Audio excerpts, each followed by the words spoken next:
Welcome to Scripts and Giggles with Shoshanna and Marnie. Hello, friend. Friend. Where have you been?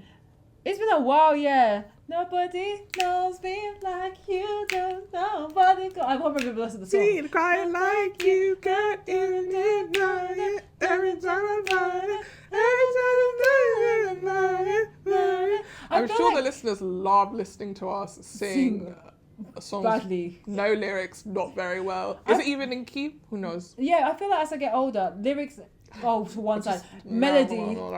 If I know the melody, I can give you the tune, the beat, words. Yeah, unless the lyrics are like really iconic in some way, they're not staying in my head. On the music that we hear today, like when we went to our dance class, that song, that's the only bit that's stuck in my head. More. Oh. And the last bit, what's it? I need a minute. That last bit. Okay. Now, we're talking about the Tate McRae song, if you couldn't guess. It's called Revolving Doors. I had to look it up today. And I typed in more and nothing came up. You're right. More. I thought, no. Then I went on to Tate McRae. Okay, and then tried to... And then the third song I saw was called Revolving Doors. I was like, there is a Revolving Doors bit in it. Yeah, it's for context. In the chorus, if you can imagine. Like a revolving door. For context, we went to a heels dance class early in the week. And we were dancing to Revolving Door. Revolving Door by Tate McRae. The first time I really heard a song by her. The girlies are like... So earlier this week I saw a tweet that was like, Tate McRae... But Britney could not do what Tate is doing in terms of the choreo. And then someone was like, Tate McRae literally does the choreo that Britney does now that she's lost her mind. And I was like... And then they showed like her VMAs performance. I was like, one thing about Britney Spears is you will not clock that this woman is thinking, much like Beyonce. Yeah. They dance in a way, like having taken a dance class, you can see, and I can say this, I can see on Shoshanna's face, the concentration. Yeah. You can probably see on my face the concentration. Yeah. Those girlies get on stage and perform. They're dancing like they are in the club. This is just coming off the top of their dome. But that's memory, like, what's that it called? Is drilling. They've drilled to death. So it's now second nature. Exactly. So when they're dancing, they know every single point. Like, I would say, when I hear some of Beyonce's songs, especially like some of the Renaissance songs, because I watched so much of that tour, the dances are in your head now, I know the dances like energy. I know the beats and how it goes. Like, when she does Act 3, and hopefully we will go, and I hope that she dedicates a proper part to pure Renaissance, not Renaissance with a bit of cowboy. No remixing, no Renaissance with a bit of cowboy outfits. I want pure Renaissance. Bring those silver and gold outfits back, and then we can do the dance moves like that. Is how I feel about Britney Spears' "Slave for You." Yeah. Like, every time I hear that song, the music video for the different bits of the song. Don't you wanna dance upon me? I remember, literally, because it's like iconic. You know, you gotta be. It just has to... Yeah. Go. You have to see... And also, you have to remember, there was a period of time when these were the only songs that you had to listen to, right? Because it wasn't music wasn't as prolific as it is now that the internet and Spotify and all of these... And even YouTube is as big as it was. Back when you had to have MTV and watch the videos that came on the MTV, and they would cycle the same 5 videos every hour. Oh yeah, I do know that video like the back of my hand actually. So that's why I know that choreo. Anyway, no offense to Tate McRae, I'm sure she's a sweet girl, but don't slander the girls. No, let's be honest. Like, Tate McRae could at least walk because Britney ran. She sprinted in the 90s and early 2000s. So. And then and look what it did. And she's still doing. She's even with whatever's going on, she's still out dancing a lot of these girls out. With today. Whatever's going on is. What was I supposed to say? I don't know what's going on. Even on the conservatorship, she's over and above many of the girls. She's not in the conservatorship anymore. Either way, she's still out. It's like beating them all. She burnt down half her house because she left a candle. Oh God. Love you, Britney. You'll always be that girl. Yeah. I wanted to talk to Shoshanna today about something important, and you guys are here, so you can be witnesses. Okay, go on. I'm back on the apps. Okay. I have questions. Why? Actually don't. I'm just like... No, because I want to like... Why do you have questions? No, I want to kind of like like tap into the reasoning behind it. We've talked about this before, and I would like to be in a position for when I meet the one where I'm not making sort of schoolboy errors because I don't have enough expertise in this area. That's a sensible answer in comparison to what you said before.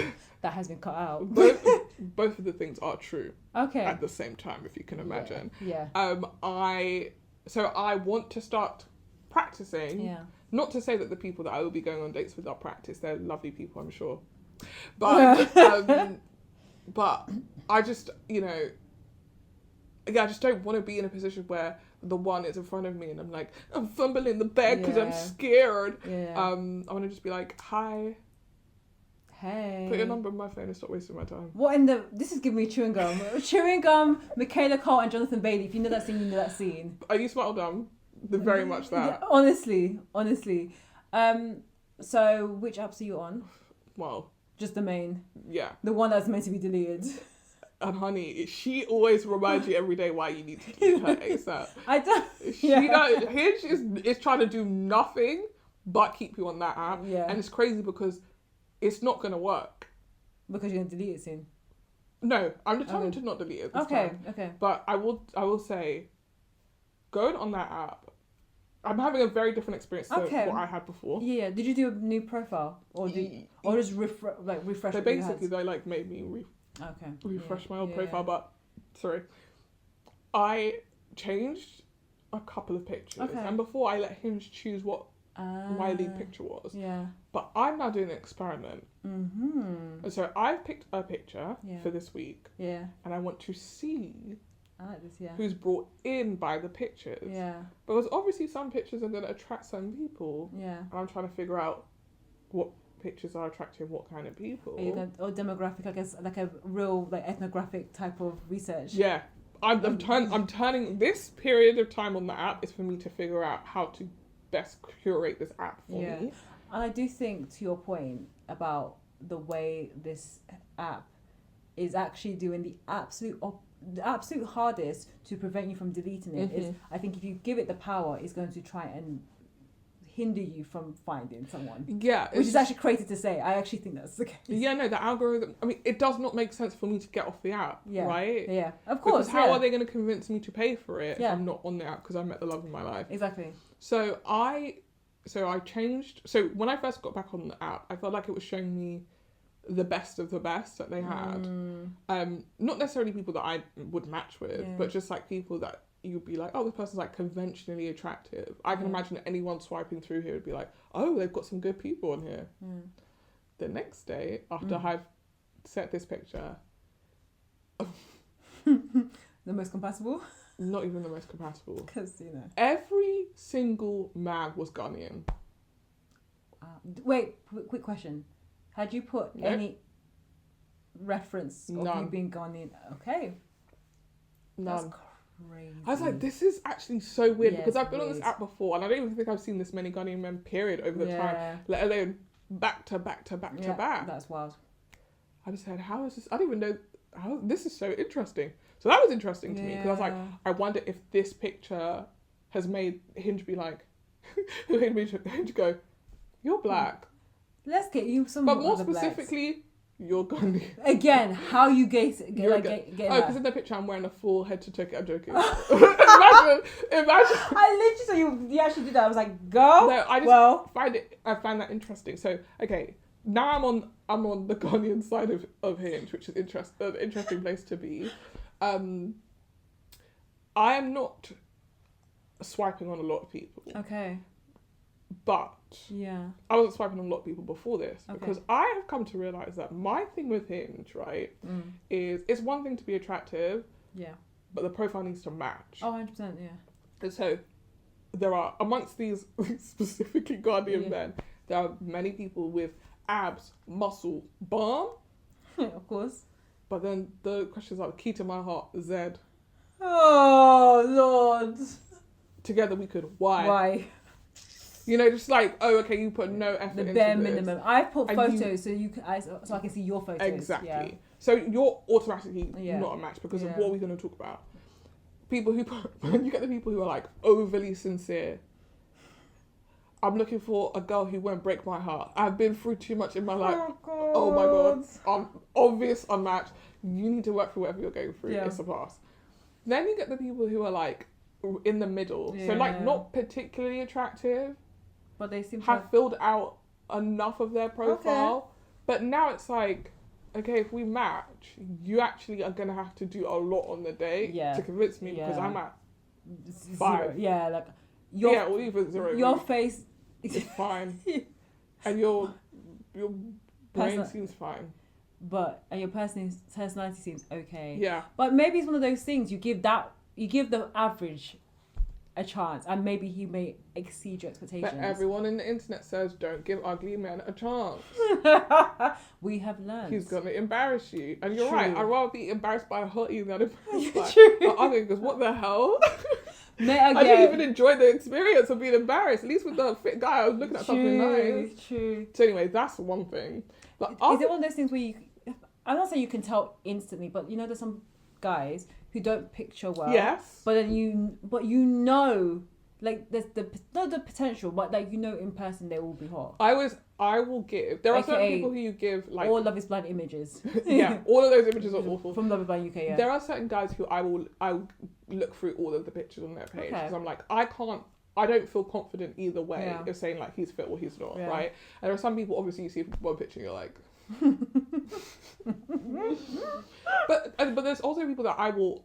It's not even that you're ugly. It's the nature of the picture that's made me unmatched. Yeah. There was one guy who the very first picture is him, no shirt, really short shorts, but the shorts pulled up as well, so you could see like the muscles in his thighs. Oh God! And it's like, I'm not choosing a partner based on who has the best muscles. That feels crazy. Yeah. So I'm gonna pass on this because that's all you've got. I'm scrolling down to see any more pictures of you, and it's all like pictures of you in the gym. I'm like, okay, what I'm getting from this is you feel like your worth is the fact that you have trained your body into this physique, and that's it. And also, you spend all your time in the gym.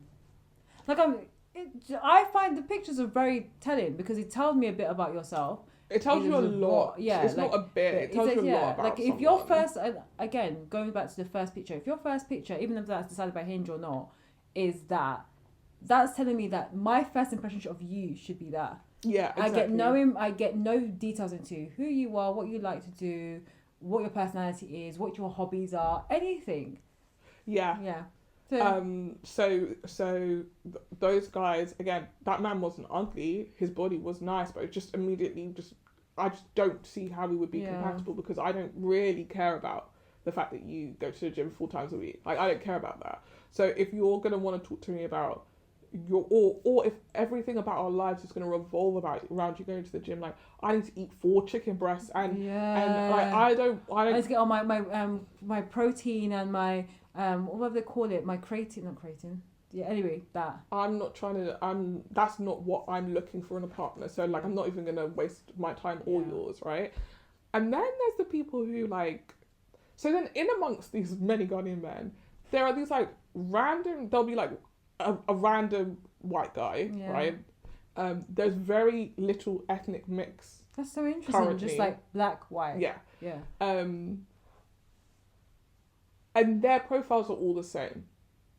Yeah. Like, you know, in like a typical Sunday, it's like going to the farmer's market, getting a good coffee, reading a book in bed. I'm like, like it's crazy to me that your profiles are all the exact same. I go crazy for coffee, wine, film.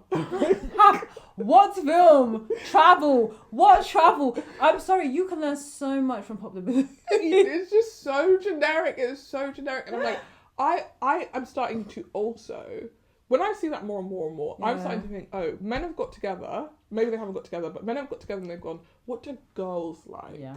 Right? They like walking, coffee, Sunday brunch. Like, the amount of guys I've seen who's like, oh, typical Sunday, getting brunch. Can we be for real? We've done a brunch. I'm not saying we've done a brunch on a Sunday, but we've done brunch. When we're doing brunch, when we look around, it's bare women. Can I just also say something? Sunday, I do not want to get up out of my house to eat. I want to eat now in Yeah. my home where I live. Yeah, I go to church and the only time I'm eating is to have a quick snack and head back home or And head to like see family You think what I want to do every Sunday going forward for the rest of my life is put on clothes, and go and have brunch. walk to, or if you'll get the tube before I've eaten a meal today. Crap, that's a typical Sunday morning. I forgot that's one of the hints, isn't it? Or prompts. I don't want to do that. That's not typical. I Sunday think maybe meal for me. that's what their thing is. Like, I'm thinking, my assumption is this. You've had food for all the week, but you've finished all your food now. Well, Monday to Friday, you've done your meal preps. Your meal prep has now ended. Saturday and Sunday, you have no food. Then you use Saturday and Sunday to go out and eat. So you have no breakfast food. So you, on Sunday, So when are we doing the shopping? Sunday afternoon before the shops close.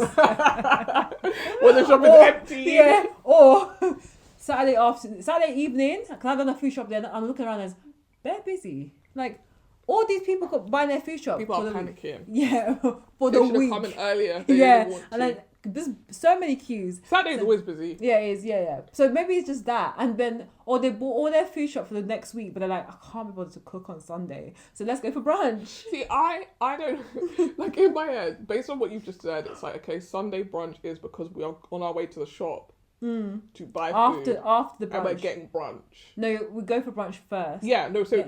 on the way to Morrison, Yeah. there is a place where we can get brunch. So we get brunch there and then we go to the Morrison Yeah. and we come home. Exactly, and that's the perfect Sunday. for Yeah, them. so we don't have time for this walks along the river and whatever. Yeah, we do that on other Sunday. shit you're talking about. I don't want to do that. Sunday It's roast as well. Sunday roast as well? No. Crap, we We're do not Sunday doing a roast. brunch and roast. Unless you're cooking the roast at But home. that's why I think they're lying about the brunch, because I think the brunch is Saturday. I think they're lying about all of it. You're a liar. You're not telling me you're Or doing maybe this once every a month. Sunday. Once a month, you do a Sunday roast with the family. Who's cooking that? Not me. We're I going mean- to the carvery. You go to Calvary, but one day when we have our kids, you'll be cooking that Calvary. I won't be cooking a damn thing. Yeah. I'm not. What you cook- should be? I don't- Me too. Listen, I think you should put that in your profile. I don't cook. I don't clean. clean. But let me tell you how I got this ring. Cardi B has no one has ever ate more than that like me. Oh my I god! felt so seen. I really don't cook and I don't clean. Not for a human man. No. I'm cooking just for me and my own. Anything that's come out of my body, I'm cooking and cleaning But for. you You're gonna have to figure it out. exactly. So that's the other thing I've noticed yeah. as well. There's like, I feel like some of the answers and the prompts are their way of telling you What they think you want to hear. exactly. So like, actually, my thing with the apps this time around is like, I've come to understand there's going to be a lot of weeding through Yeah, of course, yeah. and wading through a lot of just like generic people, and that it won't be. I feel like sometimes people get on the apps and like not getting matches straight away or not going on dates immediately is like, oh my god, I must be ugly. It's not that at all. I'm coming to understand that like you also don't want to go on a date with every single guy that comes up to you and says, hi, you're pretty. Like someone matched with me and he literally, the opening line was, hi, I've been through your profile, you look pretty. And I sometimes think, oh my gosh. and I feel like in those situations, I get it. It's nice to get a compliment, but do you feel like one, do you think you're the first person to tell me I'm pretty? Two, do you think that that's enough for me to be like, we should go on a date? Exactly. Like, tell me something in my profile that I said that makes you be like. Didn't read my profile. No, you looked at my profile. You looked at the pictures. You said, Jason. I'd like some of that actually. Yeah. And that is what I find quite like hard about the apps in general.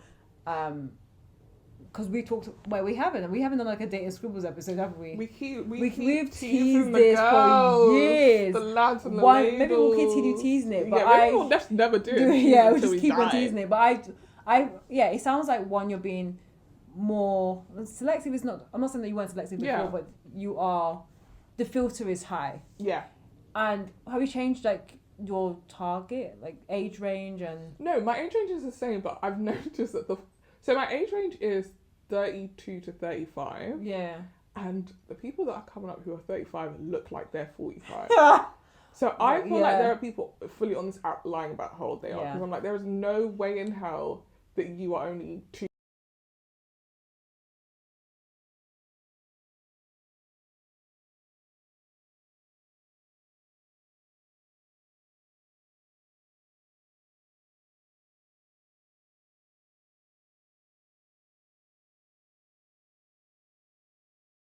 He's living a hard life. Like, has Hard. changed his age on his passport to get into the country type Yeah. vibes. Like, it's not given that is your real age. Yeah. So so there's that, which is making me be like, oh, what, like, do I need to Extend it. Yeah, Extend it or lower it. down? Do I need to extend it downwards? So you go for like less than 32. Yeah, so do Yeah. I need to make it 30 to 35? Because if people are looking at like that at 35, that doesn't make sense. I'm not. Also, I thought you were like, take it up. Maybe 35 is the hill. And when we go over the hill. No, I was like, I'm aware that I have, you know, quite a youthful face, and I just cannot imagine myself with someone who literally looks like you. People are gonna be like, "Is that your dad?" It doesn't make sense. Oh So my gosh. maybe I need to start thinking about dating someone who's 31. Maybe like it's hard because you know my feelings about age. Yeah, I honestly do have similar. I have similar feelings because I just think that, like, again, not to like treat men like a what's it, like a special race of people who are not like the rest of us, but like they do mature a lot later. Later than women. So like, you are dating someone younger than you might as well you have to minus like a couple more numbers to get the right age. Yeah. But then equally, as I can also attest, there are people who happen to be in age but are much more mature than that based on their life experiences. So it does feel unfair to say a flat, like, because you're 30, it could never work, right? True. So I don't believe that to be the case for everybody. But then obviously when I think about myself and what I'm looking for, it's tricky because I'm like I said at the beginning of this, I want to just get more practice dating. Yeah. So it doesn't matter if you're 30, if I already know that, like, this isn't going to be my husband. Like, but what if you say that and then that 30-year-old is like, oh, I love him surprise. and I want him to be my husband. Now my husband I'm a sugar mom. I'm a cougar. I'm a cougar. I'm a baby puma. Something I was watching this TikTok with Charlotte Mayer. She's like the head of a marketing agency, and she's dating, and she was doing this experiment of dating younger men, and I think she was called like a mini or baby puma. Basically, it's just saying you're not a cougar, you're younger than that. Okay. But no, I completely understand. Like, the net may have to be wider, but this, again, the selection is more selective. Yeah, 100%. And I think that comes with age, that comes with is that the objective what you want to get out of this, because at least you're not putting any pressure on yourself of like, I'm on this app to find my husband, because I think that may I'm not saying it sets you up for failure, but I think it is a very big goal, and it's partly because we've seen so many people who have met their partners on Hinge and end up getting married and, you know, doing all that. But maybe if you're going in like, you know exactly what you want, you know what you're gonna, you know, what you want to explore further, you've weeded through a lot of these profiles, so you kind of know like what the vibe is. You can probably tell within 5 seconds, like, is this something that's worthwhile and this is not. And also you understand that it's not going to be like tomorrow you're going to find the match. Yeah, 100%. Which I think is a good, like, again, it sets you up, it manages your expectations and means that you're not putting yourself in a position where you're going to be disappointed because you know what you're going into it. Yeah, and I'm not trying to, if anyone's listening to this who's like ends up on a date with me and it's like, you said you don't take this seriously. It's not that at all. I want to meet interesting people, right? Of course, yeah. So I'm not trying to say like whoever I meet, I'm writing them off. But if I'm being like completely honest, I don't imagine I will find my partner on an app because, as we will get into later when we start talking about the culture that we've consumed recently, like, the app is built for you to be looking for certain qualities that are either physical or like quantifiable, and then in reality the thing that will make someone be yours is something that you can't quite quantify on an app anyway. So it's like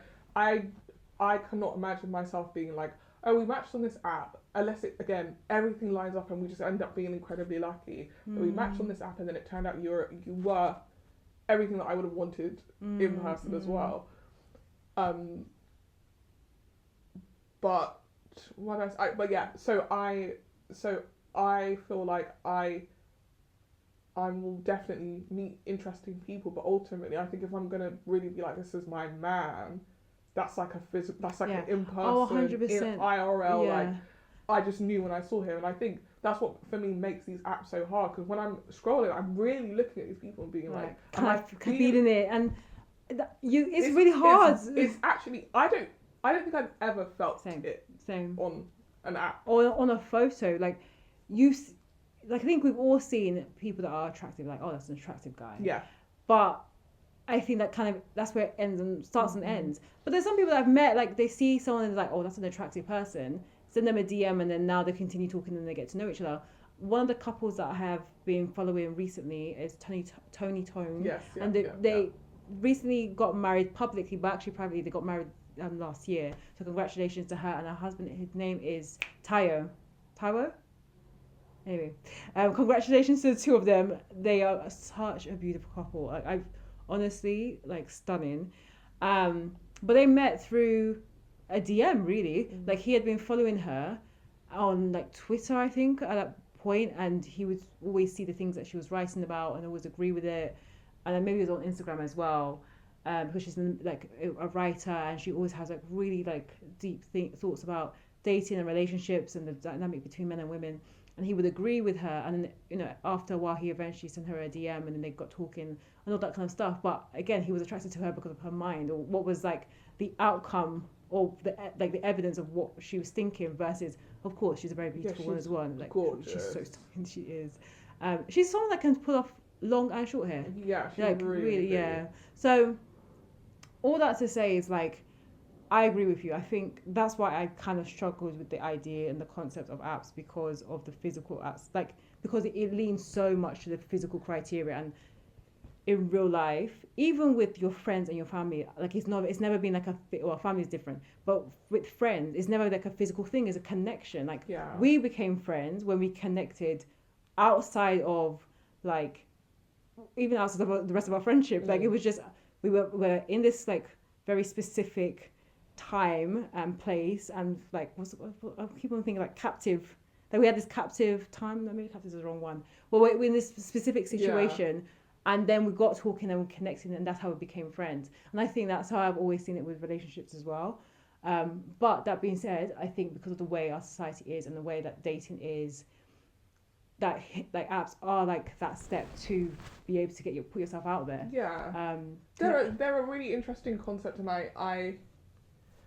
I think that they're a really interesting concept, and I think in the past I have put a lot of weight in terms of, like, you know, I don't think I'm successful on the apps. I don't think I'm successful on the apps. And, like, taking some time away from it and coming back to it now, it's like, oh no, I'm understanding, going through it again, why I might have struggled with this thing in the past, and why I might also struggle to find someone on this thing, because there is perhaps a bit of a disconnect between my personality and the way I look, and that there will be people who are attracted to me because of how I look, who would not like my personality, and then there are people who might like my personality who are not necessarily attracted to someone who looks like me. And I'm going to have to have conversations, or, you know, see matches from both sides and pass on those before I get to the person who's like, oh no, I like both of these things. And like you said, it goes back to in real life, when I think about all the people I've ever found attractive, if I saw them on that app, I think I would have swiped straight past them. 100%. Because it's just, it's such a thing, you feel it in person, right? It's just like, oh, somehow this is, like, working. Yeah. Like, it shouldn't be working, but it's working. It does. I was thinking about it literally today, like, you know that person, but, like, I met them. Name right no, because that will get cut out, and then we'll have to waste time having to cut this out. But, like, as soon as I was introduced to that person, and I was like, there's something about you that I want to get to know more. Ooh. It's not recent. This is, like, ages ago. You know, such an idiot. Like, you pretend that, like, it's, like, was, like, yesterday. It wasn't. But, like, I knew. You said it in a way that was so, like, but it kind of was. Exciting, like, and I thought, like, wow, a new romance. Yeah, it's the start of an amazing book. That story that this, you know. Yeah. So anyway, that's for the Patreon episode of Dating Scribbles. But no, I'm all that to say is, like, you get that instant, even if he like that, but like he didn't say a word, so I wouldn't have known him straight away. But it was the in-person aspect, like I knew. Yeah, which some people would say, you looked at him, you said, "Yeah, I want a bit of that right now." And so I said it in such a nice poetic way, and you were like, "Give me a bit of that." No, because what I'm saying is like it's attraction. It's an attraction, but solely. Because you said, he hadn't said nothing. No, but so he could have literally. I mean, he just said hey, hello, and then you'd be like, "Oh God." No, I mean, he said hello as he introduced himself. And you liked the sound of his voice. He said, "Yes, for me." Actually, to be perfectly honest, I think that I had that feeling before he even said like, hello. this was gonna be creamy, good enough to eat. Oh, I wasn't. The other thing. Did you say Queenie? No, I said creamy. Oh, creamy. So wild. The other thing about Hinge is those voice notes. That no, I've seen something on TikTok. Why do you guys put on that like? Yeah, so like you don't talk like that for real. You don't talk, and I don't like the sound of it either. No, I'm more like you're lying down in bed. I can feel you like trying to sound really sexy. To answer a question that's like, I like beans on toast. Like, girl, it's not that serious. If you're and because you've done this now, it's an automatic unmatch because you're not being real. Someone I did see a profile today where like. The pictures I wasn't really feeling, but then I listened to the voice because sometimes I'm just doing it to make myself laugh. And I thought his voice was like really warm and light, and I was like, do you know what? I actually really like the sound of your voice, and I think that's important because you have to listen to your partner talk. Yeah, I was gonna say, giving love is blind, but you can actually see him. So, yeah, exactly. And now I know that if I was in love is blind, I'd have matched with someone who was 5'4". And I was like, true. I'm working on the attraction part. Oh my god, we will get to the most iconic moment. Our Love is Blind. Over the last couple of years. About Jules and Charles as well. Like she was like, oh, wait, was it? Oh, I don't like him. Wait, is Jules the Asian tall, and then Charles is like sandy blonde hair. He was like talking to a girl named Sarah. Who was like, yeah, that one's like, yeah, but let's not talk about that because they called him like Elf when they were joking around with him. Yeah, they said he looked like a troll. That was it. Okay, yeah. Insane. I was gonna say I kept thinking was it Leprechaun, but again, that's my man. So yeah, exactly. I stand by my man. I stand by my man. I really wish that's her man. Yeah, actually, she grew to love him. Yeah, I'm rooting for them. I have a prediction. Don't. Okay, anyway. Because I'm rooting for them. If he fucks this up, I'm going to be a big man. Yeah. I wish I watched Love is Blind France in French and then looked at the English subtitles. Because I was like busy doing other things, I put it in the English dub. Too. But I do like... So I put it in the English dub but I was reading the French subtitles. But... what I've also done was I've of course landed in some French TikToks and they're talking about it and I'm like, oh, I understood every single word. I was like, yeah, I agree with you too. Yeah, that's so true about what's her name? Here comes Shoshanna flexing. No, I'm not proficiency in French. I'm my friend. Like we all did French. Shoshanna. We did, but I'm just like, it's so nice because I've forgotten so much of it. But it's so nice to be able to read it and be like, oh my gosh, I agree with everything you're saying about each of the couples and the analysis of it. But anyway, TikTok has translations too, so I can also enjoy this. Yeah, of course you can. Okay. No, but actually, this was like embedded into the video, so it doesn't translate the captions. Girl. Okay. But I mean, all that to say, like, I'm excited for this journey. Please keep the girlies updated on dating. Well, we'll see. Yeah. We'll see if there's anything to update. Yeah, or just like how the process is going, because I feel like. I have my experiments at least. Yeah, exactly. Because I'm going to change up the picture next week. Yes, I'm very intrigued. I love some data, and I think like I'm not in the app stage. No, and we've talked about it. Like I've not touched apps in a very, very, very, very, very long time, but I do feel like as I'm getting older. Like I'm not that old, dude. Yeah, Shoshanna is much older than me. She's only 35 in like 6 months. But I do feel like I'm getting to the stage where I'm a bit more open now. I'm not fully there yet. That's fair. Like I just feel like I don't know how to explain. She's doing this motion like she's riding a horse. What's going on? I'm talking about the steps. Like if I'm on a path, yeah, I feel like I'm closer to being like, oh, I'm open to now, like dating or seeing what the world of that looks like. But at this moment in time, I'm still not there yet. And that's fine. Like, I think I haven't been on the apps for a while, and I think over the summer I was like, I want to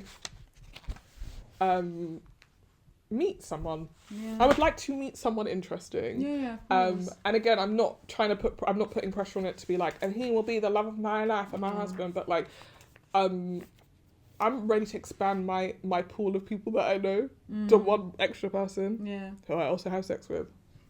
Can I keep that one in? Sure. Cool. The first one, I would love to keep that one in because it was hilarious. We'll see in the edit how I feel about it. But no, I get it. Like, I feel like as we get older, it feels like, okay, there is this opportunity To have sex. No, to meet other right. meet other people. No, I have a really great, circle of friends and my family. But yes, there could be a position. Oh, there's a position open. And we'll move on. Such an idiot. Oh, there's a position open. No, I'm just but just not right. The vacancy isn't fully open. I'm still writing the job description. Yeah, we haven't decided salary yet. Yeah, exactly. I need to get the budget signed off. Signed off in time. Me. Signed off and approved, and then I'll pull together the job description, and then I need to. We haven't even talked about hours. Exactly. Is this a part-time job? Is this a full-time job? Contract? Yeah, exactly. And also off-site, remote. Yeah, I need to figure out where I want to advertise this job, if I want to go online or if I want to do more in person. Do I want to get a referral? Am I hiring a headhunter? Exactly. Yeah, all that good stuff. So at this moment in time, just dumping it on the internet for anybody. It's on Indeed. It's on Guardian Jobs. We do know that a vacancy is required because the workload is becoming high and the capacity is becoming low. The job is not available yet, but why don't you apply? Yeah. And then when it's open for business, we'll reach out to you. You can send us a speculative email. I think that men should do that more. Yeah. Just submit an application and be like, I know you're not looking right now, but just in case an opportunity does arise, I'd love for you to keep my CV on file. I'm not gonna lie, it would make dating a really interesting. So much more interesting. Maybe this should be like a new dating app. Ban Hinge and make it more like LinkedIn for dating. Hello. I've seen what great work you've been doing over there at your company, and I would love to get involved. Who do I send my CV to? Like, yes, I honestly, this could be life-changing. I'd love to get some work experience. Yeah, exactly. I'm looking for... Yeah, exactly. I feel like this is a new way of dating. Okay. It's like LinkedIn for dating, but this is particularly for professional, career-driven women. And how does it work? Is it just if you ever come into contact with this person, they can sort of connect with you on this app and say, like, to register their interest? I think the girls should have the open to work sign open if they are open. And then the men can send through their CVs and go from there. So if you are interested... What about when people reach out to you when you don't have an open to it, but they just would love to get a coffee and talk... Oh, no, okay, sorry. I'd love to get some advice on how I could... Okay, you know what? Work in this industry then someday. Maybe it's up to the girlies if they want to respond to that message. Because I've been quite guilty of accepting, I do accept advice, like coffees with people. Yeah, same. I think it's good, but again, it's up to the girlie if they're really down for it. Because if you're not fully open to work, then it's up to you whether you want to just again see how the market is. Imagine finding your partner on this app saying that they're open to work. I'm sorry, this is trademarking this. So no one just nicks it out of the blue. What is this, Sarah? Yeah. Apparently, according to the app, you're open to work. Oh my gosh, it'd be as if you see someone on Tinder. Like, literally. We just went on a date, but I've seen your profile on Tinder. To be fair, nothing is juicier to me than going on LinkedIn and seeing people say open to work when I know that they work where I work. I'm like, oh. The way I found out so many people like looking for work from my old job, I'm like, wow, what happened? What is going on in the House of Commons? Literally. That is always surprising. Or you just do that like explore thing and you just find out like, oh, so-and-so, I thought they were working at this place. Oh, they've got a different job. Okay, yeah. So on this app. Oh yeah, sorry, yeah. On this app, is there? Yeah, what jobs do you have? What jobs do you have? Two, can you see people's previous work? I never can you believe? You know how you can recommendations. my god! I mean, look at that. This could be fun. I think it's a great idea because also it'd be good for the girlies. The previous girls to be like, this guy, he ain't for me, but he's a good man Savannah. Yeah, 100%. I mean, if you know the reference, maybe don't go with that one. The recommendations being like, that's actually good listener. Good at arranging dates. Yeah, like you'll have a good time when you're with so and so. Good dancer. Yeah. Wink. Excuse me. This is a professional. He's got great attention to detail. Good with his hands. No. At DIY, guys, come on. Sometimes you have to fit. This is supposed to be LinkedIn for dating. You need to build things. This is LinkedIn for dating. We have coined that. So if you see this app in a couple of years, we don't know what it's called yet. I really like the idea of it being called Open to Work. Yeah. But obviously that doesn't sound like dating. So we need to find something title that sounds a bit. Don't like that. Yeah. But please sign up for that app. Yeah, I think it'd be great. Like, I think it really could be helpful because obviously we live in a time where people are going on dates with catfishers. People are going on dates with murderers. People are going on dates with men with 3 baby mamas. Telling who's one of them is in his house right now. Telling you that girlie from what was that show called? The one where you brought your cheating ex on. Oh, was that on BBC? No, it was on Netflix. It was like Cheat or whatever it was called. Where she was like fully dating that guy and he was living in the house with the mother of his child and his child. Yeah, And if you had Open to Work, you would know. You would very much know. You would know. So coming to a cinema near you in 2022. Yeah. Listen, as I may have mentioned on the podcast before, I've got a lot of free time on my hands, so I might learn how to build an app. Oh my gosh, yes, if you do, let me know. Oh gosh. We were actually talking, our group of friends were talking about whether or not we could work together. This app could be the thing. Did you not hear what other girlie said? I don't know why she was acting like that, because when this takes off, she's going to be feeling in the type of way about not being part of Open to Work. Yeah, but I honestly, I don't know if I've on her side with this. We already work together first. Yes, yeah, we forgot to mention that. We already work together. We work together, but I'm talking about like all 5 of us working together. I think it's gonna be nuts. What if we just hire someone to be in charge of us? Because obviously we need someone who's gonna be the decision maker when the group is not. We're 5. Well, actually, there's 5 strong women. Quit the job then if you don't like it. And this is the reason why we're not working together. We work together, but all 5 of us. One day, the dream will be to have all 5 of the girls. I would love to. It'd be crazy though. I actually do think we could work together because I actually do think our strengths complement each other. We wouldn't be friends for this long if we couldn't function. But you're also right. Maybe we've been friends this long because we've not had to function. Like my life is not literally in your hands. Exactly. And we don't see each other 8 hours a day, so I don't. But also, I think ultimately our strengths lie in different places. True. One of our friends knows HR. She doesn't know anything about production management. True. I'm not expecting her to be very loud about that. If we all let everyone play to their strengths, the problem is there's 3 people that work in marketing. So you guys will have to figure that out between the 3 of you. There's too many people. I don't mind taking a step out and being like strategy. Look at that, mature, grown up. Pick a department, and that's your department. I think that our friend who's HR should be the CEO. Why? Because I think that she will really help, put us in our places. But do you feel like she's gonna go into those investment meetings and get the money? Because that's the thing that. Yeah, she would. 100%. Yeah, she's gonna get our money. Okay, if you say so. I'll go with her. So now you're going. So now you're CEO.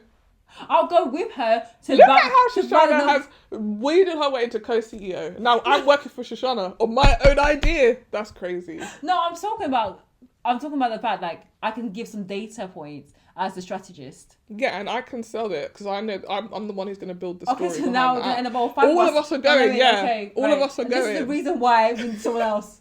We need to hire someone else to manage us. And this is what I said. Okay. What if we just brought someone in who's in charge of keeping us alive? I just think that a completely neutral party. It can't be someone who's dating anybody in this group. No one's husbands. Okay, yeah, I get no one's boyfriends. Yeah, okay, cool. No one's future boyfriends. No one can fuck this person. No.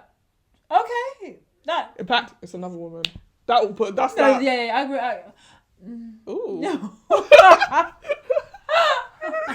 Oh, I know what you're saying. Nobody wants a woman to tell them what to do. No, how dare you? No, you don't respect women. I'm a female boss. I'm a diva. I'm a diva. No, I'm nothing. Look, I just think that you've already got 5 women. Maybe, unfortunately, See? I hate to say this. Maybe Anti-feminist. We could have been the first. Isn't that Bumble? Yeah, the first female. But where are they now? Look at See, them. and now look at Look at Shoshanna. them now. But anyway, I do think. What if they are? What if they're non-binary? I think it'll be a fun experiment to see how we will experiment if we all work together, and then we'll do it for a year and see if we haven't yet pulled each other's hair out. Well, you know, I can't remember her name. Caroline and I feel very strongly about when we had to do Jess's baby. No,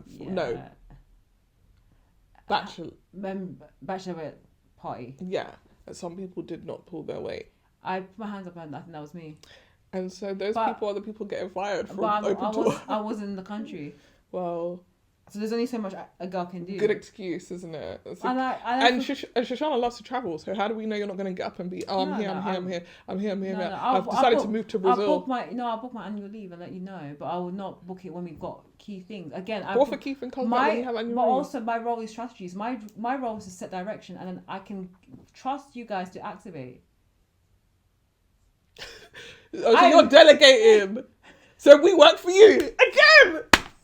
About my job is strategy. I'm telling you guys what to do. I'm setting direction. Okay, so basically what I'm hearing is you and our other friend are now seeing. So you guys think you're going to be telling us what to do? I'm sorry, based on our friend's son, I think that he would agree that the two of us, as the more responsible. But the thing is, this is an app. It's not just about being responsible, it's about being fun. No, that's what you guys bring the fun and we bring the business. Exactly. Therefore, I think we balance each other out. And the fun involves creativity, which is required for the job. Hence, why and needs to be respected and on a pedestal. 100% above strategy. Okay, creative. You can go above strategy, but how is your creative going to be developed if you don't understand the direction of the business or you don't have the money to secure it? But creativity is how we will figure out the direction of the business. Okay, great, fantastic. This is the reason why we... I feel like it would work. People just need to drop their egos. I'm open to it. I would be open to it. But I will say, if someone starts being negative about it, they're getting fired. Because I'm not going to deal with any negativity in this job. You have to talk to other friends. Oh, no, don't worry. She's who I'm talking about. She's getting fired ASAP. She's not going to be more positive about this. She's gone. Oh, gosh. Yeah. The thing is, I do, I'll be honest, I have to work to my strengths. I'm not very good at the planning side of, events. You said strategy. No, I said strategy, but I'm just talking about, events things. Like, when we're all going out for dinner, I feel like I'm terrible at giving dinner ideas. To be fair, I don't think dinner counts because there's literally... But I feel like I don't suggest things. We need people to weed out. I think the worst thing... In this group, people will have tons of ideas. Yeah. There needs to be the people who go, yes, no, yes, no. Yeah. It would be worse if you said no to those ideas and then you put more ideas in the group. Yeah, she was going to put an idea today. But because I saw those flurries of places and I said, no, this is too many places. But also I was conscious is any of them gluten free. Well, she's got IBS, so I'm assuming she would have put somewhere there. The only place I was thought about was that tapas place we walked past last year. In Waterloo, when we were catching up after our friend's Christmas thing. And we went for dinner. We went to Rosa. I think we went to Rosa Thai, and then we walked past a tapas place. Oh yeah, okay, yeah, I've been there. Oh, okay, it's nice. That's good. Okay, I'll pop that in the recommendation. Where you've been there already. Don't put it in there because we need to weed stuff out. I actually think the easier thing is to figure out location. That's what I don't think those restaurants are anywhere near each other, are they? No, and actually, yeah. Anyway, let's move on. It's got nothing to do with the pod, but yeah, that's something I noticed. I do want to initiate more, but I know that's not necessarily my strength. But when it comes to organisation, I want to be a bit more proactive. As you can see, I have suggested in the group before places to eat because I'm creative and that's why creative is important. But I also put strategy because I can give you some direction as to what we should be doing. We'll give you a vote. Yeah, and the direction is we should eat something. Thank you very much for that. Thanks. Thanks so much. Shall we get on to what culture Let's do it, yeah. The Emmys has happened. Woo! How do you feel about that? I was actually very happy with the results. Should we talk about those? Yeah, let's do it. Best drama series went to The Pit. I'm so happy. Oh, it's a shame we didn't have our, because we actually talked about the norm, but I can't remember who we thought was going to win. I said The Pit. That's why I'm very happy. I think you said Severance. I think you said I Severance. haven't even watched Severance. That'd be crazy. Sorry, all the White Lotus. No, wait, another thing you said. I think, yeah, I don't know if maybe I did. Did you say? I trust you. Not Paradise. I said not Paradise. Oh yeah. So I feel like you either said the White Lotus. Oh, I do remember saying that. I've heard a lot of people talking about The Pit, so Yeah. I'm not surprised that it won. Lead actor in a drama series went to Noah Weil in The Pit. Him. Yes. Again, I'm also very happy. Best comedy series went to The Studio. I think you did say that. Yeah. Very exciting. Yeah. Best limited or anthology series went to Adolescents. I think I predicted that. I think you predicted that too. Yeah, I mean, honestly, it was this year. Yeah. Talk series, talk show series. I don't like that. Talk series is stupid. Yeah. Anyway, went to The Late Show with Stephen Colbert. R.I.P. Yeah, rip. I expected as well. I knew he was gonna win, but also Lead actor in a limited or anthology series went to Stephen Graham. Adolescents. The first black man.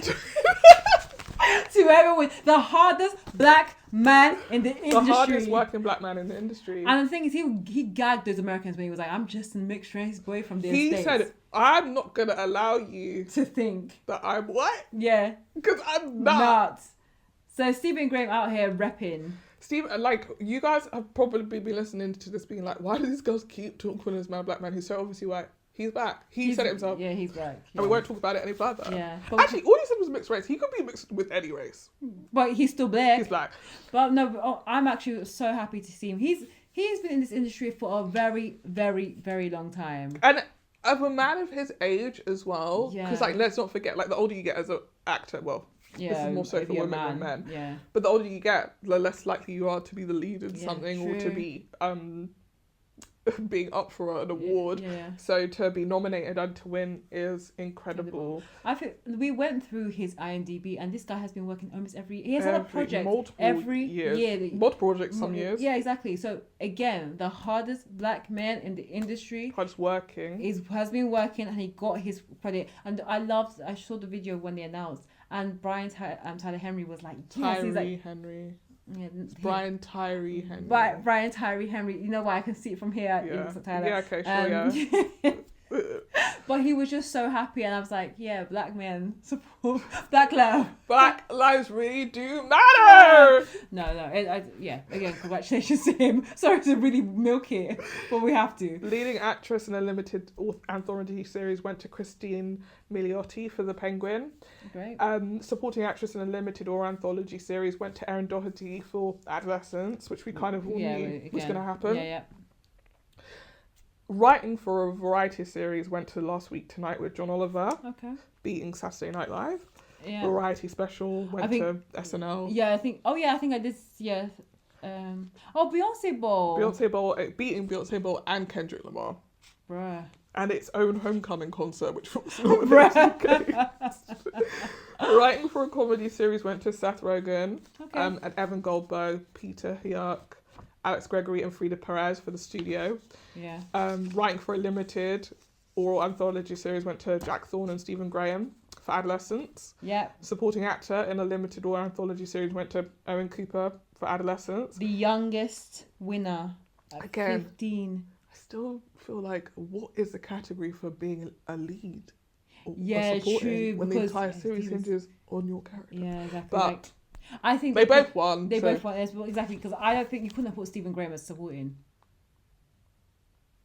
But putting Owen Cooper against Ashley Waters in the same category, that felt fair. Yeah. Because also, of all the four main leads, I mean, actually, no, my black man won, so I was about to be like, where's Ashley Waters' credit? But you know what? Look, this is Ashley D.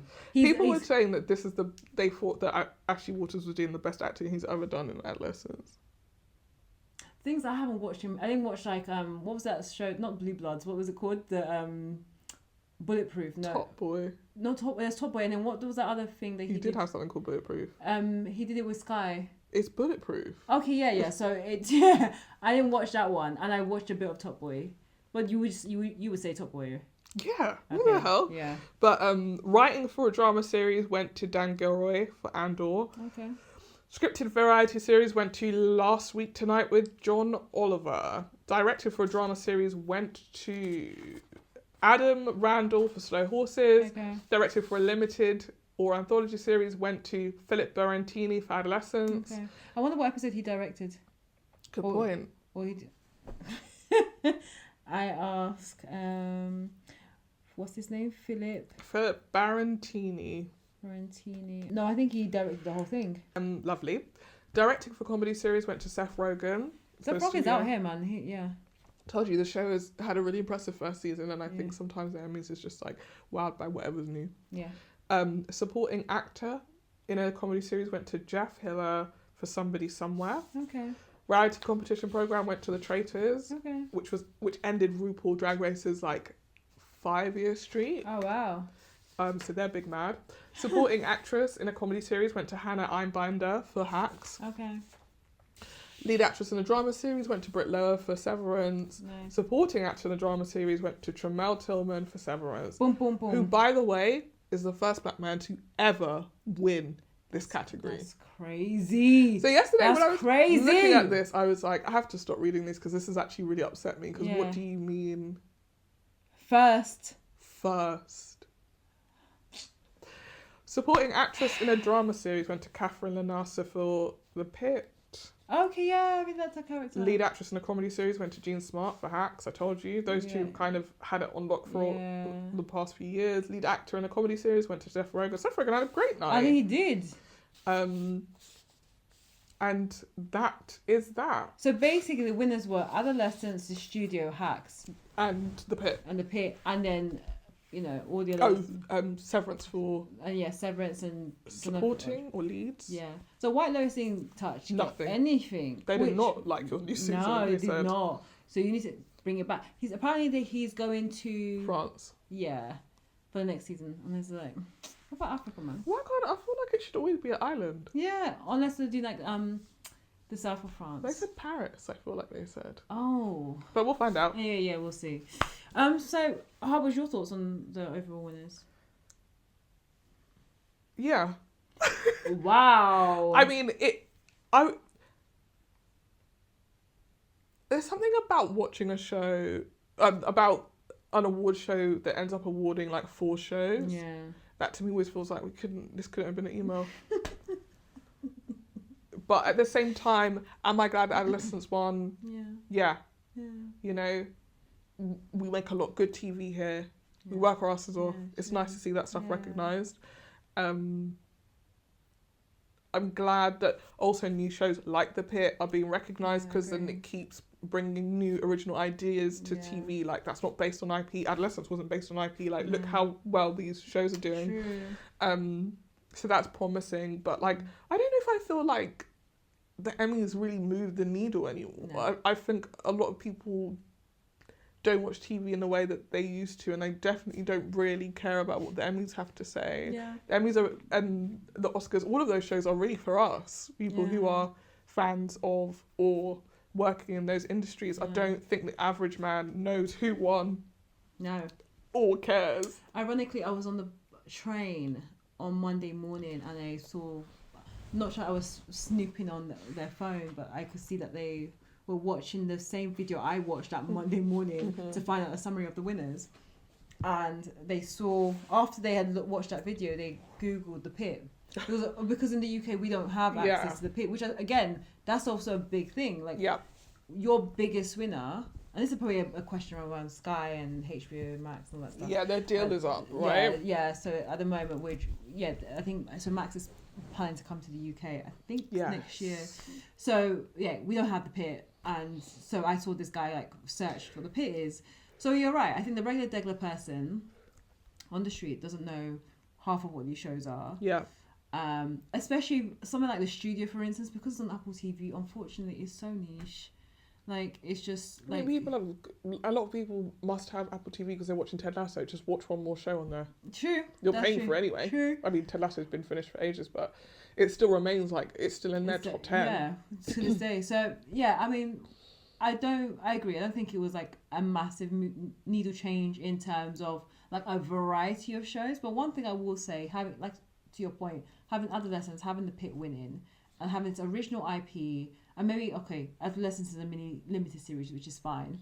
But the Pit is like a 13 episode, you know, it's a lot more of like a hybrid between linear TV and streaming. Mm-hmm. And I think for them to win like best show or, you know, best series, I think that gives an indication of like what viewers want. Mm-hmm. Like, they want shows that have longevity. They don't just want the 6 episodes, 9 episodes, and then be done and then wait another 5 years for the next season. Mm-hmm. Next season, the Pit is coming out next year. So like, I think that there is that yearning for, quote unquote, how network TV used to be, but also having that refinement of what streaming has brought. And I think that's probably was quite indicative with the Pit winning. Of course, it's also a great show. But yeah, I don't know. It's just some thinking about like where TV is going, and you know, I think Netflix, they've been very lucky that they've struck out with the Adolescents. They've struck out a lot with miniseries. Yeah. The problem they keep on having is landing really good returners. Yeah. And like even something like Stranger Things, which even in its 10-year run, I have not watched one episode, but I know that it's taken 5 years. I mean, it's taken 10 years to get 5 seasons. Yeah. And no one cares like that. Yeah, I think the time between series on something like Stranger Things, right? Because it was so popular, probably felt like, okay, yeah, take as long as you want because people are desperate to watch this. But as TV becomes so prolific and all these apps start, like when Stranger Things premiered on Netflix, there was no one rivaling Netflix. 100%, yeah. We're now in the 5th season. There are so many different apps. People are cancelling their Netflix subscriptions. Yeah. Like, you dragging your heels or like creating a show that's so expensive and so time consuming, hoping that it's going to have a massive hit rate. It probably won't have as big as a hit rate as you think. And it's not because of the quality of the show. It's simply because like people's attention spans are being pulled in so many different directions. Like, I saw just in prep for the podcast, like a show, because on Paramount Plus, I'm subscribed to Paramount Plus because of work. I've been thinking about cancelling it, and now I'm like, what should I keep it open because I want to watch one show? Like, that's the you thing. guys, like, you need to figure out a way to do this that makes sense for people, because subscribing to, like, I have been trying my hardest to watch stuff on Disney. It's because I have this subscription, and I'm like, I don't even see what the point of having this is anymore. And then what's it called? High Potential. The new series starts this week. So guess what? Now I'm gonna stay until that. Do you know what I mean? Just so I can watch one show. It's like, but actually, I would never spend $7.99 a month to watch one show. I think that what's like a Netflix strategy is like always having a big hit that's coming, or always having a new show that's coming out every month, or one big priority one. Maybe it's more the UK type of strategy, but. I don't know if that's working as well, because there was definitely that period during the summer where I could have happened on TikTok. It's hilarious. What's that very sad story? And then, sorry. The reactions is hilarious. But oh wait. And then now with Love Is Blind, and then we're now back into the whole Love Is Blind cycle again. Exactly. The next season is going to start in like a week. Yeah, in October, and then. Currently, they have they had Love Is Blind UK. They have Love Is Blind Brazil. They're all like a 50+ one, which I started watching, and then Love Is Blind France, which is again been like a really nice breath of fresh air, which I wasn't expecting. Yeah, and I think that is Netflix's problem, is like even trying to keep up with this schedule of like having something big come out every month. You are not doing quality control. So stuff is coming out, sure. But it's not good. So then if you have 6 things in a row that's not good, I'm going to delete my subscription because it's 6 months where I haven't watched anything on the app. Then, like you said, here comes Love Is Blind France, where I'm like, this is the good stuff. Oh, okay, I'll keep it going from upside. But it is literally a hit or miss thing. Like, I don't know. I think the other thing is all of these streamers are getting worse at letting you know what they have. Yes, fam. They're like iPlayer. And you've got to go onto the app to go digging around. It's like, I don't want to have to work for this when I have 17 apps. Yeah. You guys need to work for my attention, not the other way around. So like making it hard to find stuff Like, I don't know what's on Prime. Fam, I never know what's on Prime. I just flick around and hopefully I find something. I don't know what's on Channel 4. I don't know what's on BBC. Like, if I literally, because of the podcast, have been clicking on like, oh, autumn TV. So like I'm starting to get abreast of like things that are coming out at the moment. If I didn't do that, you would be trusting that I'm coming home from work and deciding to go on Netflix and stay on Netflix until I find something to watch. Yeah. When really what I'm doing nowadays is I'm on Netflix for 20 seconds. If I don't find something, it's YouTube. Yeah. So that's the thing. Again, we talked about the whole YouTube being that kind of that silent cannibalizer. I don't know what the best way to describe it, but really taking over the market. Because perfectly honest, I probably watch more stuff on YouTube, and I have a comfort in knowing that I will find something. Versus I go on Netflix, crap. Go on Disney, nothing. Go on Prime, the pits. Like I don't know. Yeah, it's just very fragmented. And if it wasn't for the fact that I pay for Prime, therefore I get Prime, therefore I use it. Mm-hmm. Disney I share, so it's fine. And Netflix, I've completely downgraded it to the most lowest tier I possibly can because I know at least I don't feel like I'm wasting money. Yeah. On something that I don't give as much value to that I used to before. So I don't know. The TV market is changing, and I think it's probably I don't know if it's reflective in the Emmys, but maybe it's showing that. I think the Emmys. The quality. Is what is important. Yeah. Like the quality. Yeah. Quality is what is important because those quantity. 2 shows also happen to be big hits. Yeah. Right. Exactly. So it's not just like, oh, you know, the critics are saying it's good. It's like clearly people also think it's good because people are watching it. Yeah. 100%. So if people want quality, just give them quality stuff. They'll wait for it. I remember we would wait for House of Cards. We would wait for Orange is the New Black. Like we would wait for shows. Yeah. We've always waited for shows. But what we don't want is to wait for something and for it to be just hot garbage and then cancelled. That's the thing. Like honestly, a lot of these new shows, they're not so even that good. They're not that good. They're so throwaway. Yeah. Like I've watched it and I'm like, oh my god, I really want to have a season 2. I've not had that feeling in a very, very, very long time. Of like, I've watched something and I'm like, I need to know what happens next. And also, there's so many good things I watch. Going back to the miniseries thing, that are miniseries or feel like they should just be a miniseries. Finish with season 1. You've done the best, because if you come back for season 2, I don't know if I want to care. I think Squid Game is probably the best example of that in the most recent years. It came like season 1 came out, just took over like conversation. It just really stuck out there, and I think it put a lot of like South Korean content on the map. Even though I know South Korean content and K dramas have been massive before then. And then season 2 and season 3 I never watched. I never watched. I just there was nothing that was like, you know what? We need to find out. Because again, it was a very complete story. And I felt like I got what I needed. I remember all the twists and the turns of red light, green light, and all that stuff. I don't need to watch anything else. And the fact that it took so long to come really speaks of like you weren't ready for a second season. Yeah. The story wasn't meant to continue. Yeah. Now you've gone to like, okay, hold on. So then he goes back in and... Let's like, scramble. Because the fact that he's still in season 3, I'm like, so he didn't learn his lesson. Change channel. It's whatever. Anyway. Should we talk about the Materialist? Yes, let's do that. So, your girls went on a little cinema trip. Yeah. We went to go and see the Materialist. We went to go and see the Materialist because Shoshanna's favourites were in it. Yeah. Pedro Pascal. Oh yeah. And Chris Evans. Chris. Oh my god, I thought his name was Steve for some reason. I really wanted to say Steven. Hey, with that wig, he looks like Steve.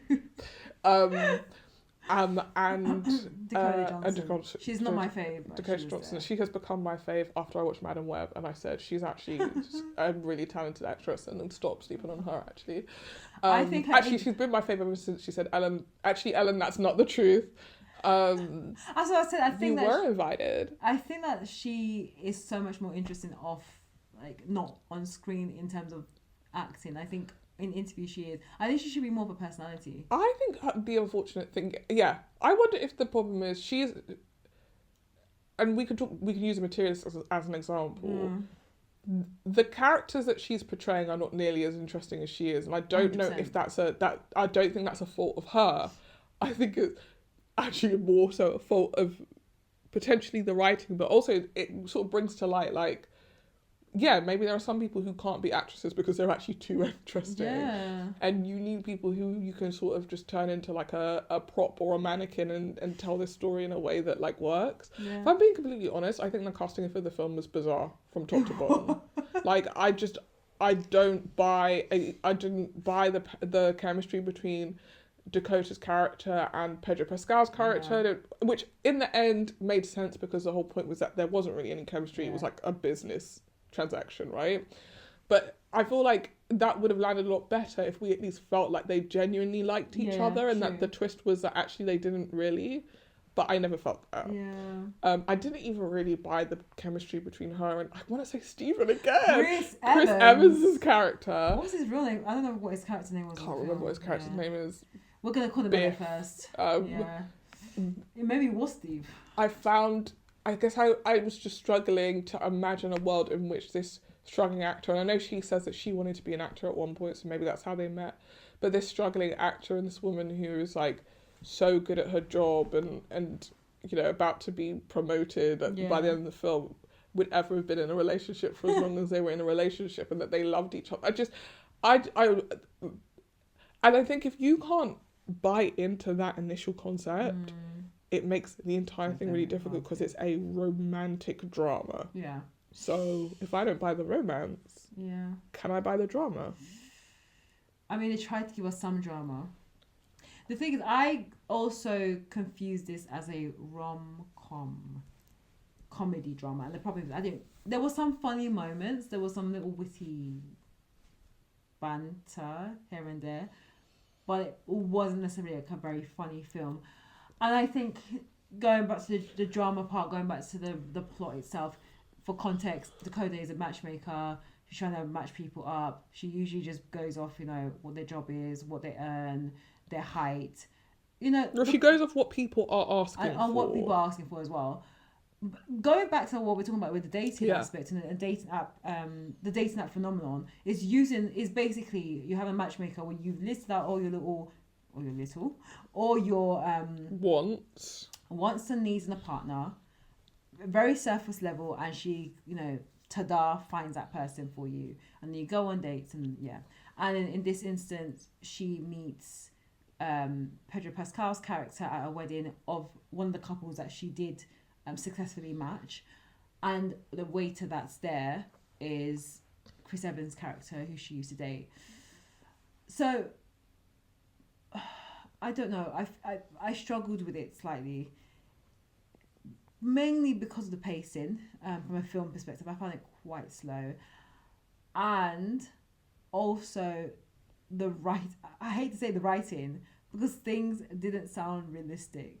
Like the way that they communicated didn't sound real. And I think I mentioned to you after the film, was like, they didn't even have a bit of banter between them. And I'm talking about not just, you know, Pedro Pascal's and Dakota Johnson's characters, but also, you know, Steve as well, with Chris Evans.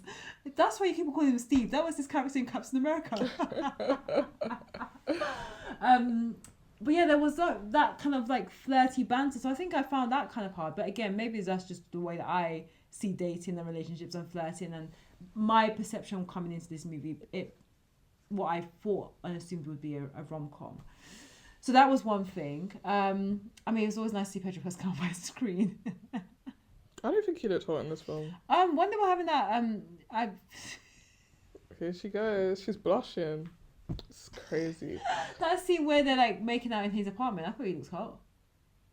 Anyway, we'll move on. He's actually, I'm calling on him. No, but we already know that he's not. He's overexposed. I'm with everybody. I usually don't like to get behind the internet, but I do agree. Like when you see someone too much, you start to be like, okay, chill. He is massively, because I remember like seeing him. He's in a current movie, I think Eddington. Yeah.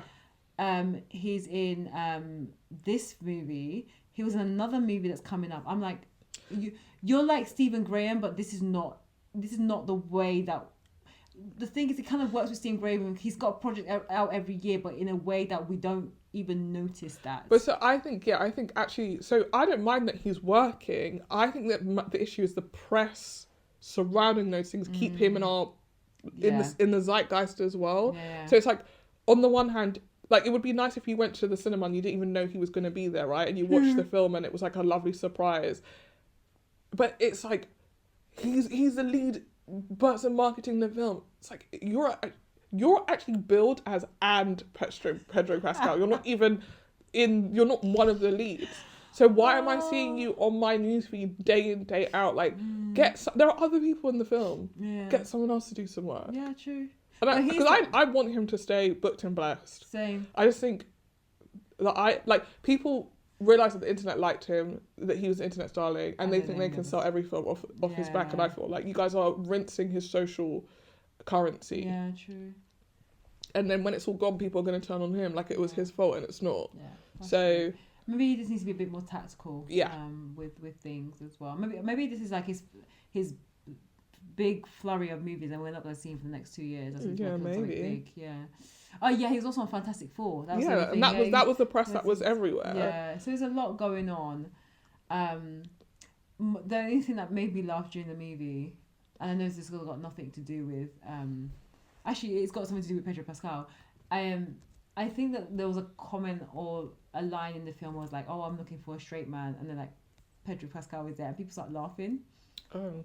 And I was like, I didn't notice that. I can't remember the line specifically, but it was definitely in relation to like Pedro's character being straight, and then people started laughing, and I wasn't sure it's because of the rumors that are out there. What are the rumors?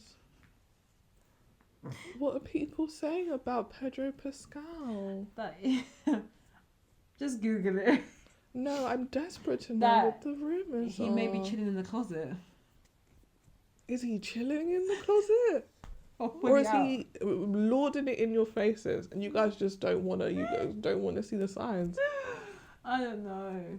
Again, is it our business? No, it probably isn't, but anyway. He can fuck everybody. He can fuck everyone on the cast if he wanted to. It's really got nothing to do with us. And I do feel sometimes like, and I completely understand why if you are a member of that community, it would be nice for someone to come out because it makes you feel seen, representation. But for me as a person who is not going to have sex with Pedro Pascal... How do you know? We haven't met. It doesn't bother me who he's sleeping with, actually. Yeah. But I do... And I also see why people sometimes don't say, because before you know it, suddenly, every time you're cast as the straight love interest, people are like, straight? How? Give me a break! Give me a break. It's called acting. Daniel Craig's allowed to star in a film called Queer. All of these straight guys are allowed to play gay characters, and everyone's like, "Wow, give him an Oscar if you're a queer character, you're a straight person." The only person, Jonathan... I was thinking of Jonathan Bailey. Is the only person I've noticed who recently who's been able to play a straight person and make the girls horny still, and not have the girls be like, "Go horses, work queen." And we actually didn't know he was gay for quite a long time. Yeah, but it's because he dated a girl before. It's none of our business. But anyway, yeah, moving on from that. He could kiss 58 girls and suck 8 dicks. It's really not our business. Don't know if I want to keep that in, but you will. Acting is about, do I believe in the moment that you want to kiss this one girl? That's the most important thing. Because, sorry, is Steve straight? I don't know whether he's straight. Chris Evans' character. Well, he's definitely... We are meant to believe that he is. No, I mean, is Chris Evans straight? Yeah, he's married to a woman. As far as we know. Oh my god. You know these guys be in the closet, smooching their friends. Have you seen Brokeback Mountain? I actually haven't seen it fully, but I know the story. Smooching. I've heard the story. Behind the walls, behind the corners. Your wife's upstairs making a meal. You're kissing your friend in a truck. Who doing the bending? So the guys like guys sometimes. Okay? Let's enjoy the film. But the other thing I was going to say that I just did not like about the movie, it was the message. The message of the movie. And okay, maybe I have to be honest, the Materialists title didn't really click until about a third of the way in, where I realised, oh yeah, everything's about money and material aspects, about, you know, I can't date this man because he's not rich. Or when Dakota Dakota Fanning. Dakota Fanning is Dakota here. Johnson. That would be really interesting if it was Dakota Fanning. But Yeah. Dakota Johnson's like that scene with her having her first dance with Pedro Pascal, and he's saying to her like, "What's your type?" And she's just like, "A very, very rich guy." And to me, I was like, "Okay, great." She wants a guy with money. You know, it's about security. You know, given that she had been in previous relationship where the guy was broke, i.e., Chris Evans' character. But at the end of the movie, as we all suspected, she went with the poor guy. Yeah, but that's just the journey of a story. If you're starting off the film saying you want a rich guy at the beginning, you can't be with a rich guy at the end.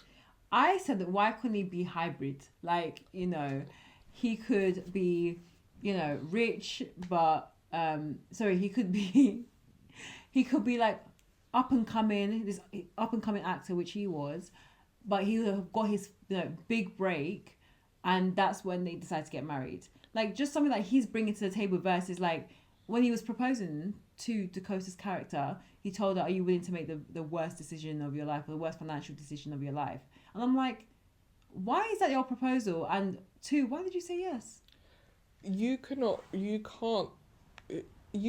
write a film where the character's journey is that she wants a rich man, and then she gets a rich man, because then she hasn't learned anything, has she? Like, we should have known when she was very much pushing for, I'm looking for this, I'm looking for this, I'm looking for this. Like, the journey she was going to go on in the film is, I'm looking for this, but this is not actually what I want. Yeah. And I think ultimately, she never really wanted it. No. She was saying it because it's what you ought to say. In the same way that people say, I want a man who's 6 foot, I want a man who's athletic, I want a man who works in finance. It's what you think you want. Yeah. But in reality, what you want is the thing that you actually usually go after, which is a bum. And I'm saying this, and I'm saying this respectfully, because there are girlies listening to this right now looking at their boyfriends who's a bum. You wanted him. No, I'm sorry, but you did. You must have wanted him to some extent, otherwise you wouldn't be sat next to the bum. Yeah. And in the film they say, the reason why she's with a bum is because she loves him. She wants love, and she loves this man. Yeah. And in the same way, when you're lying in bed with your bum, he hasn't paid money towards your house, no, because it doesn't cover the rent, doesn't even buy groceries, you love him. You do love him. And you're going to stick beside him. And you will stick beside him. And the question of the film is, you as a viewer, as you're watching it, and you're feeling so hot about the fact that she chose the bum, you're basically saying, I don't care about love. Bring me the money. I believe you can have love and money. And this is the conversation that Shoshanna and I had. After the I film. personally do not think of myself, I'm not sentimental. Yeah, love is, incredible. I want to be comfortable, first and foremost. I want to wake up every day and look out of my window and drink my chamomile tea and know, yes, nobody's going to remove me from this house. My husband has paid for it. Yeah, it's a nice feeling to have that. I think that wears thin after a while, and love will become important. How can a roof over your head wear thin? How? How, Sway? You don't have the answers. Let me land.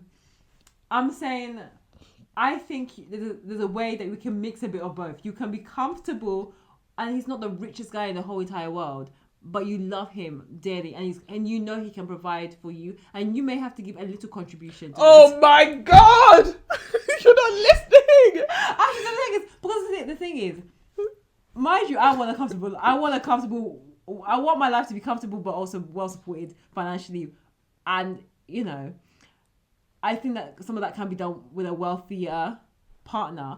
That being said, I do not want to marry for money, because I think that you'd be as miserable if you were marrying someone who is, you know, dirt poor. Marry for love. When that man is sitting in your house telling you, I don't want to work anymore, I'm stressed. I just think she should. And then you're going to work carrying the weight of the world on your shoulder. I love him though. I love him. My only thing is, okay, then she either one get yourself a dog. Love the dog. Play the long game and decide to, you know what, I'm gonna marry the bum, and hopefully he gets that big break. And when he gets that big break, I'm with him. So if they do divorce, she gets 50%. Long game. So this is what I'm talking about. You're going to grow to resent this man because you're really only with him hoping he's gonna blow. When he doesn't blow after 5-10 years, are you gonna turn around to him and be like, what the fuck are you doing? Get a proper job. You're not good. You're not good. No, so that's what I don't want that scenario. But I also don't want money without love. I want both. But the money makes him sexy. No, it doesn't. Yes, it does. I think when you're comfortable, because you know what it is. When you're comfortable, you're relaxed. Suddenly you look at him, you're like, wow. Oh my God. I didn't know your hair really folded in that way. Folded. Folded. Wow, I didn't know your hair Folded. really cut the way your hair curls around your very big head. Wow. I like it. I really do. I really like that. You're blinded by money tinted glasses. When I'm on the boat in Dubai shaking ass for my husband. This is for you, baby. Yeah. I'm not going to be worried about, love. Hey, I'll love my children when my children come. That's where I'll put my love in. For now, me and my business partner on a boat in Dubai shaking our asses. Even he's shaking his ass. Wow. The two of us shaking. Wow. You know what? That is love. When we have fun together. Yeah. And we spend his money. Yeah, but not mine. Yeah. I just like a bit of both. That's my thing. And I think in life, is it possible to have a bit of both? You meet a guy who is, been really smart with his money, invested well, and he may not be a millionaire, but you're going to be comfortable. And you don't have to give a contribution. Like all those jokes you see on TikTok where the girl's like, oh, I don't have the money to pay the mortgage next month. And the guy's like, you've never paid the mortgage. Basically, what are you talking about? So whose house is this? It's our house, but you pay the mortgage. Oh, you set yourself up. That's his house now. That is scary. That is actually... That's his house now. So I remember watching Real Housewives, and I think it was at Potomac, and one of the things that were happening in the previous season is that two of the ladies were getting divorced, and they were saying, the other wives were saying, well, my husband does everything. Like, he knows all the mortgage details. If something happened tomorrow, I don't think I would know anything. I'm like... And the advice they were given the divorced, or the ladies going through the divorce was make sure vice versa. The advice that the divorced lady was giving the married women was like, make sure you know about the mortgage details. Make sure you have your names on those. Make sure you are across this, because if one day something happens, you don't want to get kicked out of you don't want to get kicked out of your house. So for me, I just think it's important to have a bit of both. You rely on the man to give, to pay quite a bit, but you also are the neck, so you can control. That's it. Yeah. Would you recommend people watching Materialist? Not on my watch. Not on my watch. Not in the cinemas. No, it's no longer in cinemas now. I would have watched it if this was on Netflix. The same way I watched Past Lives, not in the cinema. I think I watched it on Netflix and I enjoyed it because I knew that I didn't have to go to the cinema to watch it. Same way I would have happily watched this. That's a really shit way to recommend a film. I just really enjoyed it because I didn't have to pay for it. Similarly, I would prefer to watch this at home. I think it was cute. It was nice to see Pedro and see Chris, but I will say, it wasn't terrible. It was just okay. I didn't know if I thought the film was effective as a film, but I did think it was effective in being a conversation starter about what it wanted to talk about. And I think that this idea of materialism in the way that people date is prolific for many, many reasons. And what the film didn't do for me was really drill into why those things were important to her. Yeah. It kind of presented her as a person who's just like, I just don't want to be poor. But it's like, there is... People who feel that strongly about not being poor probably usually have been poor before. Yeah. Right? And that is you're trying to work through this thing of like, I do not want to end up in a situation like that. But because she never shows us that, they just have the character saying like, I don't want to be poor. I've been poor before and I just don't want to be poor. It doesn't really ever land with you that like, oh, this is a trauma response. Yeah, of course. It just feels like she's just some random person who's like, I want money. And it's like, it makes it hard for you to sort of... Connect, yeah. So, I don't know if I need to watch Past Lives. I can't believe you haven't watched it. Yeah, I actually haven't. I should have watched it beforehand, but I need to watch Past Lives. I think if I was basing my feelings about the director and then the writer of the Materialist, I'd be like, I don't understand why people are raving about this. I really enjoy Past Lives, and to caveat, Past Lives is in Korean with English subtitles or English translation. And weirdly, I think I enjoyed it better because I think the dialogue was richer. Maybe that's to do with English translations, but there was really very flimsy dialogue in The Materialist, and The Materialist, for context, was written by Celine's Song and directed by her as well, from what I saw.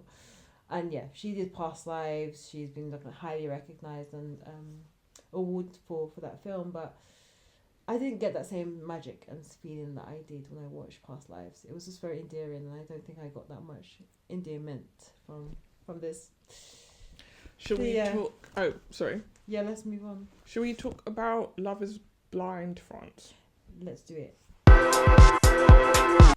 So, Love is Blind France. This is the first season. Oui. And that's all from us today. I'm not gonna sit here and listen to that over and over for the next God knows how long. I can't say a couple of French words. No, you can. In theme of our review today. Can I just say, I actually have decided that French people are quite ugly. I didn't know that was where you're going. Because I was about to say the hosts were beautiful. Yeah. Oh, sorry. Let me say, there are a lot of really gorgeous people on this show, but I think as a whole, I mean, do you know what I have to say? I agree with like, you. Clement is what French people look like in my head. Who's Clement again? Clement was the guy that Kim, who's talking, Kim and Thomas. Oh, yeah. Kim was talking. Yeah, I should agree with you. He is leprechaun. Huh? That's a leprechaun. No, he wasn't a leprechaun. Do you remember when Kim went? No, you're thinking of Charles. Kim. Oh, it's Clement, like the fluffy haired father. No, that's Thomas, who she chose. Oh. Do you remember when she goes in and she thinks she's talking to Thomas, and she's actually talking to the other guy? That's Clement. That's what French guys don't like to me. I thought he was quite attractive. Of course you would. Of course you would. Until he opens his mouth, when they were having a deep conversation, and all of a sudden, what are you wearing? Oh, did you say that? Yeah, they were having that conversation, and she was like, yeah, he seems to be kind of like up my street in terms of like the ambition and the business and the goal oriented. And the next question was, yeah, so what are you wearing?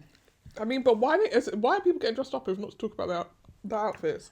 What? Love is blind. We should be blind. People are saying I was born in Guadeloupe, I was born here. Yeah, why can't I say I'm wearing a pink dress? What difference is that going to make? That annoys me, and I think it's just not consistent. And because we're now so deep in this franchise, that's a rule that's allowed now. Everyone can talk about where their background is. They should actually end the dates when they do that, and make them not meet that person again. Yeah. Anyway, so we're in France. We're in Paris, actually, which is in France, and we are doing the pod. You know the drill. We're gonna go by couple, and then we'll talk about their pod journey and their journey across the show. So, first couple is Alex and Chloe. So Alex and Chloe match really early on. I think they're the first couple to propose and see each other, and they're also the couple where they start talking about Guadeloupe, and Alex is like, "That's where I'm from," and she's like, "That's where I grew up," and they sort of match on each other's sort of chill energy, whatever it is. It seems like a very smooth, quick. Yeah. On Love is Blind, there's always a couple that's just like, we've had 2 conversations and I know that's the love of my life. Yeah. Anyway, they do the reveal. It's actually very romantic. Like they run, kisses, lots of chemistry. They get to the honeymoon. I don't want to keep calling it a honeymoon as well because it's not a honeymoon. You're married, but they go get the holiday. Yeah. And it feels like things are going well initially. Yeah. But then we come to find out that Chloe's like, yeah, I told him I loved him and he has in fact said nothing back to me. But he really is the love of my life. I'm like, hold on a second. Yeah. Hold on. I feel like I missed something because you guys have been like buddy, love you down. But now you're telling me that you've been saying I love you and he's been saying that's nice. No, thank you for sharing. Thank you. It was giving me the couple from Love Is Blind UK, the one that did actually end up staying together and getting married, where he had expressed to her that he loved her and she wasn't there yet. But I think again, it's worked because he was the one that expressed how he felt, and yes, she needed a bit more time, but very soon after they got back into the pods, or got back, sorry, once they got back home, she did express to him that she did love him, and that was very clear. Yeah, I also think there's a difference in, like, I'm not quite there yet, but we have a line of communication so that, like, you will know as soon as I know, or I'm keeping you abreast of how I feel about you. He says, oh, my mum and dad never said I love you to each other, so I'm not good at talking about my feelings. Huh? What are you doing on the show? Fam, even when he was saying things like, oh, you know, the fact that we have to get married in 2 months. That's what you signed up for, boo. He's like, I just don't even feel like I can do that. Why are you here? This, again, was because we've just come off the back of Love is Blind UK, and so many things we've heard post the show, that a lot of the guys that came onto the show was coming in for an experiment to see how it goes. Whereas the women that were going onto the show and signed on were looking for long-lasting matches, weddings, marriage, etc. And I think it's a similar issue we have here, where some of the guys that are coming in are like, I just came here to, you know, have a vibe, see what kind of happens. It's not a full commitment, you know, even though it's 2 months and I signed that I will get married. So it's fine. Whereas the women are like, no, I'm committed. I want to take this all the way. And I just think it's just ridiculous. And I think it's a symptom of, one, these type of shows, two, maybe even casting, because casting men is relatively difficult from a reality. Yeah, they're not applying to be on the show. No, they're not. They are getting reached out to via DMs. Headhunted. So, exactly. Like on our app, Open to Work. Exactly. So, yeah. But yeah. So, anyway, they survive this holiday. They move in together. When they move in together, she's like, oh, my sister's coming. My friends are coming. She is so excited. She's all into him. He's like, she's inviting a bunch of people here and I wish she'd spoken to me about it. And they have this conversation again where she's like, how are you feeling? Where are you at? He's like, yeah, you know, I'm still feeling it out, you know. She's like, well, I hope. She's like, either way, I feel like you're my soulmate and I just feel like we'll end up together. And it's like, you know, when two people are just having two very different conversations, it's like, you're going to get your heart broken, but because you're not listening. He to the cameras is like, yeah, no, I really do like her a lot. I'm never going to tell her I love her. Oh my gosh. Huh? And we know it's not the translation. Like, it's not a translation thing. I'm never going to tell her I love her. And he was like, and I'm definitely not going to say it to you guys on the camera.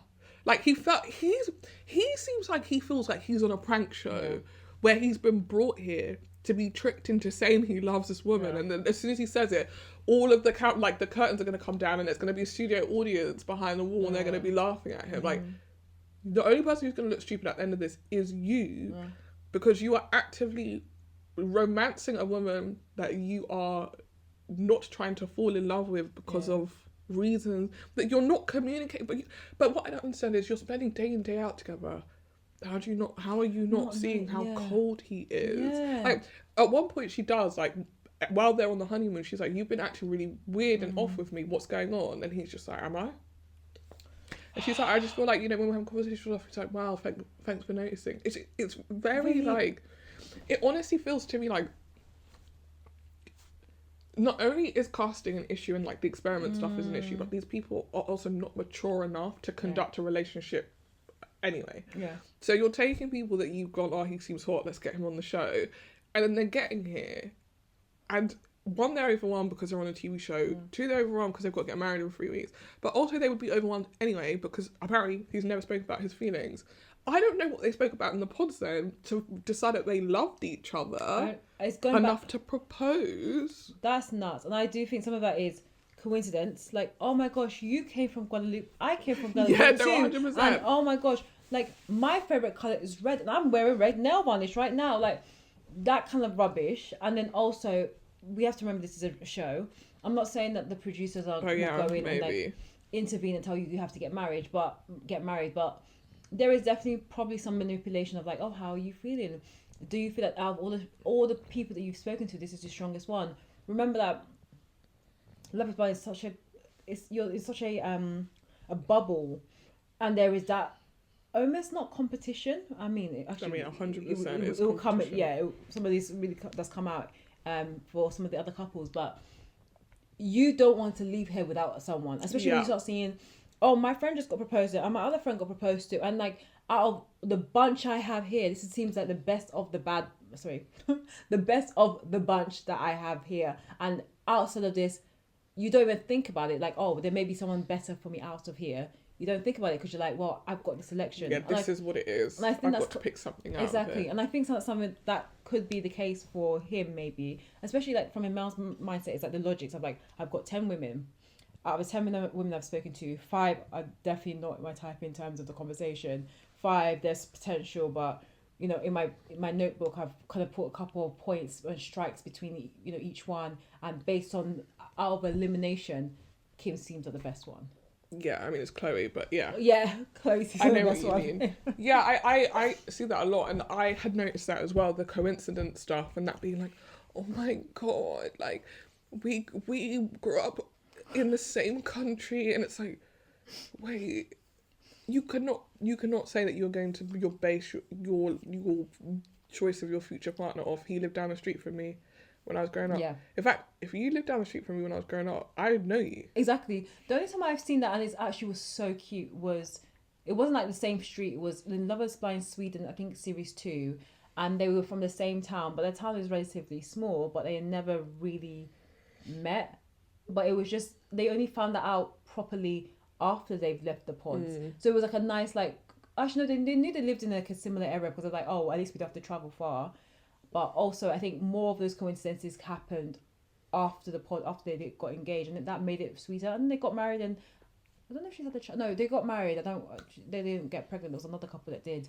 But that was the only time I was like, oh, actually this is really nice. I just had it kind of, it's serendipitous versus it being like coincidental and like, oh my gosh, it must be a connection, which is not always the case. So on the Love Island, sorry, not Love Island, on the Love is Blind game, which don't ask me any further questions about that because I'm conducting research. But on the Love is Blind game, they want you to play that game. The New York one, because there's 2. Oh wow. There's actually 3. What, New York, LA, and? No, there's Love is Blind, there's Love is Blind New York, and then there's Love is Blind Christmas Kiss. Oh my gosh. But in the Love is Blind New York, right? Mm-hmm. One of the guys that you match with is like, I was going to leave last night because you're my number one, and I didn't know you were my number one. And so that's like, puts this a sense of urgency that you've got to be like, no, you're my number one. But then later on, he's like, I'm gonna play you this song. I want you to close your eyes. And I close the song, you close your eyes, and he was like, do you remember going to this club on like the 15th of September in like 2002? And you're like, oh my god, yeah, I was at this club. It's like, you were dancing with this guy. It was a masquerade ball. My god. And you're like, yeah. And he was like, it was me. Oh my lord, what kind of nonsense is this? And again, I'm doing this for market research. I have never been like, he's the one, faster in my life. I was like, this is a love story. We met 5 years ago, and then we got split up at the end, and now here we are in this thing. It's given Bridgerton. And we found each other. Anyway, pods open. He wasn't my type. Wait. No, as part of your research. So when you're playing the game, you're just having the conversation with the wall. Yeah. And then it opens, and then you find out, oh my god, actually, that sounds really fun. Yeah. And when you say it wasn't your type, it was short, wasn't it? He was just not my type. Like, so, right. Oh, no. Like, so 2 things. Mixed. Relax. So one of the things that happens is there's a fire alarm. Yeah. And you all come out into the corridor. Yeah. And you see one of the guys, but you don't know who it is because you don't know his name. Mm-hmm. And I was like, that's what I want. That's what I need. Yeah. Like, I need him. Yeah. So I'm obviously listening to the clues, trying to figure out who's the guy that I saw who was like tall, mixed race, like jacked. I was like, yeah. So I'm like listening to answers. He's like, yeah, we're at the club dancing. I was like, he was like dancing to salsa. I'm like, okay, salsa. Okay. Doors open. Some weedy guy. I'm like, this is not. Oh my god, this is the worst day of my life. I was so tempted to go back and replay the chapter and be like, no, I picked the wrong one. Like, you were sorry. Based on what you said, you made yourself sound. Oh my god. You sounded ethnic. Then he's He's like, so yeah, my mom. spicy. He's like, my mom was Spanish. You know, I told you, which is true. He told you his whole backstory. I was like, oh, no, this is so shit. This is so shit. But that's also probably the realistic experience of Love Is Blind. You open the board and you're like, 100%. I know if did not sign up if for I this. was on that show and the doors open Yeah. and you didn't look exactly how I wanted you to look, yeah. I would be Jules being like, it's a process for sure. And that's what I did in the game. I was like, let me give him a chance because we met in the club. Remember when we met in the club? And like eventually he grew on me, but then at the couples event, Yeah. who do I see? The guy you wanted. Now I'm like, uh-oh. Wait, the thing is, every girl that's like, I'm gonna change, I'm going through this process of trying to see if I'm gonna be attracted to him. I will never forget, what's her name? Jess and Mark in series 1 of Love Is Blind, where she's like, let's recreate the wall. You go over there. You go over there, I'll come in there. At one point, I literally was like, if This is abuse now. yeah, that is abusive. And if is it Kim? Yeah. No, Jules and Charles. Yeah. Jules and Charles. Where she was like sleeping in the other room. Yeah, sleeping in the other room. I was like, if we're gonna do a Love Is Blind Behind the Wall Part 2, I would have literally been like, you know what? One, it would have been hilarious, and two, I'd be like, you know what? At least she Wrap let it up. him. She said to him, sleep next door. Yeah. Jess was doing that. So I'm just gonna put a bag over your head. It's just, I just really want to. Wow, so sexy. Like she was. It was dark. That was She had a mental breakdown. Yeah, because over she's like, how much he did not look like how she wanted him bonnet. to look. Like it's the fact that she's like, I can see what I wanted. No, because that's I the was gag. so close to what I wanted. They really ate Yeah. with letting them see each other. Yeah. I mean, it's all part of the experiment, but yeah, that was like, oh my god. And the way she kept on always trying to pull him for chats, and he's like, I'm Drunk as a skunk. Oh, Being like, I'm so happy for you. Like, I really am. You're just like, you two are so like, we love each other. I think you, and like, she's incredible. And Oh my I'm gosh. doing really, like, yeah, you two, like, Oh. God. Oh my god. And the producers like, keep them cameras Yeah, exactly. Unfortunately, them she cameras kept us a-rolling. fed. And, you know, Amber and Barnett are still together. together, had a little baby. I'm very happy. It didn't work. It Jess. didn't. Whatever you thought was gonna work didn't, because But Jess is was also happy where I she would is. literally kill you. And when she said that, you knew she wasn't joking. Even me through the TV, Yeah, I said, so, yeah. that girl's actually gonna gut you like a fish Yeah. if you don't keep your hands to yourself. Talking about, oh, but I'm really happy for the two of you. Like, I'm Yeah, gonna finish that. and you're gonna stay happy for the two of us. Yeah. Because it's never gonna be the two of you. And she was right. It never was. Doesn't make no sense, Yeah. babe. He's paying my student loans. That's how much this pussy got him in a tailspin. Yeah. So don't you worry about Oh me, my God. sweetheart. I can't believe it. Yeah. No, she really ate that up. Yeah. So. But Yeah. yes, Alex and Chloe, what are your feelings? Are they going to make it? 'Cause I feel like they're not going I to don't make think they're it. going to make it. And the only reason I say that is because. Should I say what I noticed? What did you notice? In the trailer for What's Next, or okay. As Suivre, or wait, Suivre. Anyway, I noticed there was a bride that was walking out, that looked like her. and looked exactly like her. But I don't believe that she's the only person who's going to be disappointed. No, neither am I. I feel like I should know. There's quite a few girls with dark hair. Sorry, let me correct myself. I don't think I keep on now confusing everyone. I don't think it's going to be her. I think it'll be Jules. See, I'm worried it's going to be Jules. I think it'll be Jules. Because like the girl that was walking away seemed quite tall. Look, hairstyle. But the hairstyle, to be fair, Chloe's hair and Jules' hair are quite It's similar. And then skin tones. Yeah, but it was the brooch that she had in her hair. Right, I couldn't see the brooch. But Cause I mean, this was bad. I did a Bachelor fan take. I rewinded it back to when they showed them getting dressed, and then I matched it with the person who was walking out. So I think Jules will be feeling the heartbreak, but in this one as well, I hope she says no. So do I. I really do, because he's been so lackluster. But the way I feel they're trying to position it, and I think that he may potentially say yes, and they may get married, is because of that whole thing that happened in Love Is Blind UK. But again, it's a different scenario. But I feel like he's gonna get to the point where he's like, I'm gonna just separate for a bit, see if there's a connection, and then he's gonna run back and be like, actually, no, I do love you, and I really do think that we're meant to be. And actually, I don't know what I was thinking. They will get married, but by the reunion they're not together. That's my Okay. prediction. Yeah, I don't see it for the two of them. It's such a shame because they do seem like they have such good chemistry. I think he's just holding himself back, and it just always it irks me so much. And there's nothing you can do about it. It's one of life's great tragedies when somebody is so scared of being happy that they're going to ruin two people's happiness. It's like you're going to miss out and I'm going to miss out. And all you have to do is like take the leap. Yeah. Like you like me, you're happy. What more do you want? Yeah. I think there's again Money.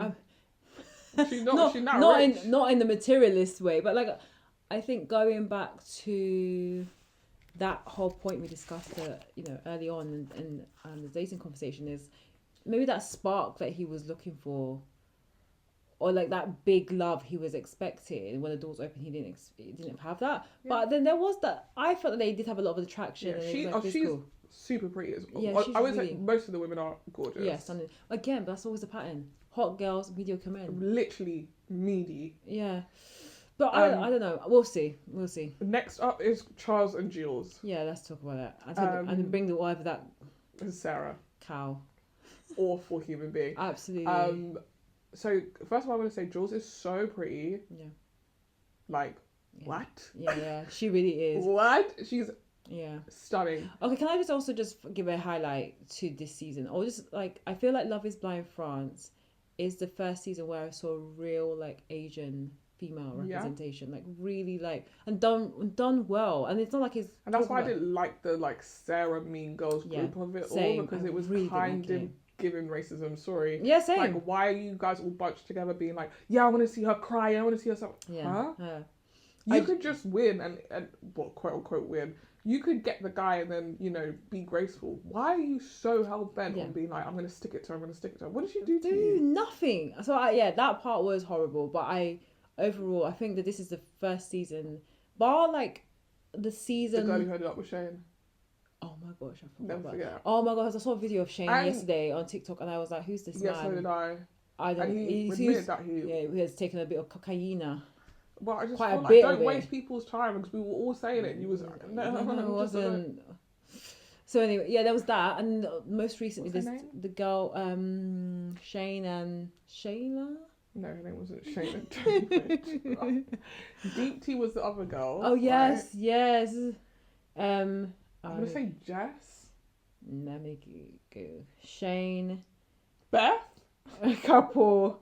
Love is Blind. Not Live is Blind. Shane and Helga. Oh God. Who? Natalie. Shane and Natalie. Well, so you were not gonna get that. You went to Helga. I really thought it was like a Dada. No. 2 syllables. Shane and Baba. No, it's not Natalie. So that was the great representation. The only most recent one was Taylor and Taylor. Mm-hmm. I was the most the conservative one, where that woman. Who was Asian? The woman. You know that she was like half Asian, but she didn't want to tell the guy that she was Asian. Yeah. Okay, I'm with you. Her, sorry. Yes. Yeah, oh And she was like really cool, like wore like a really fine dress. She had a really great personality. She was really cool. Yeah. So she was also very pretty. Yeah. So she's like the only one that I think that they've done it right. UK, we haven't had that yet. Wait, no. Go on. First season, the couple where the girl's now pregnant. Yeah. So I think it's in drips and drabs. Whereas in this season we have 3.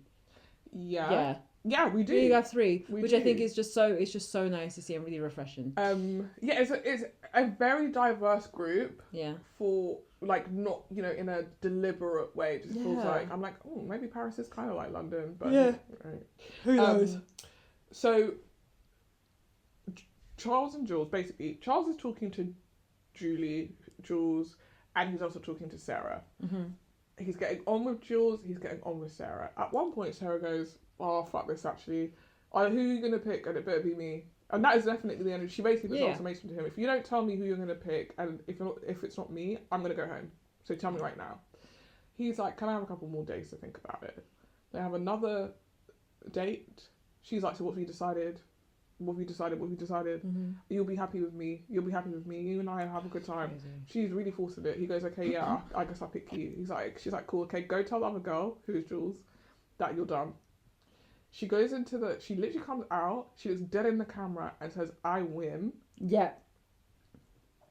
It's telling the other girls, oh, I wish I could be there when he tells her. I want to see the look on her face. I wanted to cry. When the other girls is like, that's a bit much. She's like, well, I've won. And I just feel like, you know, she probably went in there and she's been so like, basically being like, she's a slut. Yeah. So she goes into the room and it's now Jules' turn. Mm-hmm. Jules goes in, she's speaking to Charles. He's like, oh, I'm thinking of speaking to... Of going with Sarah, and she's like, give me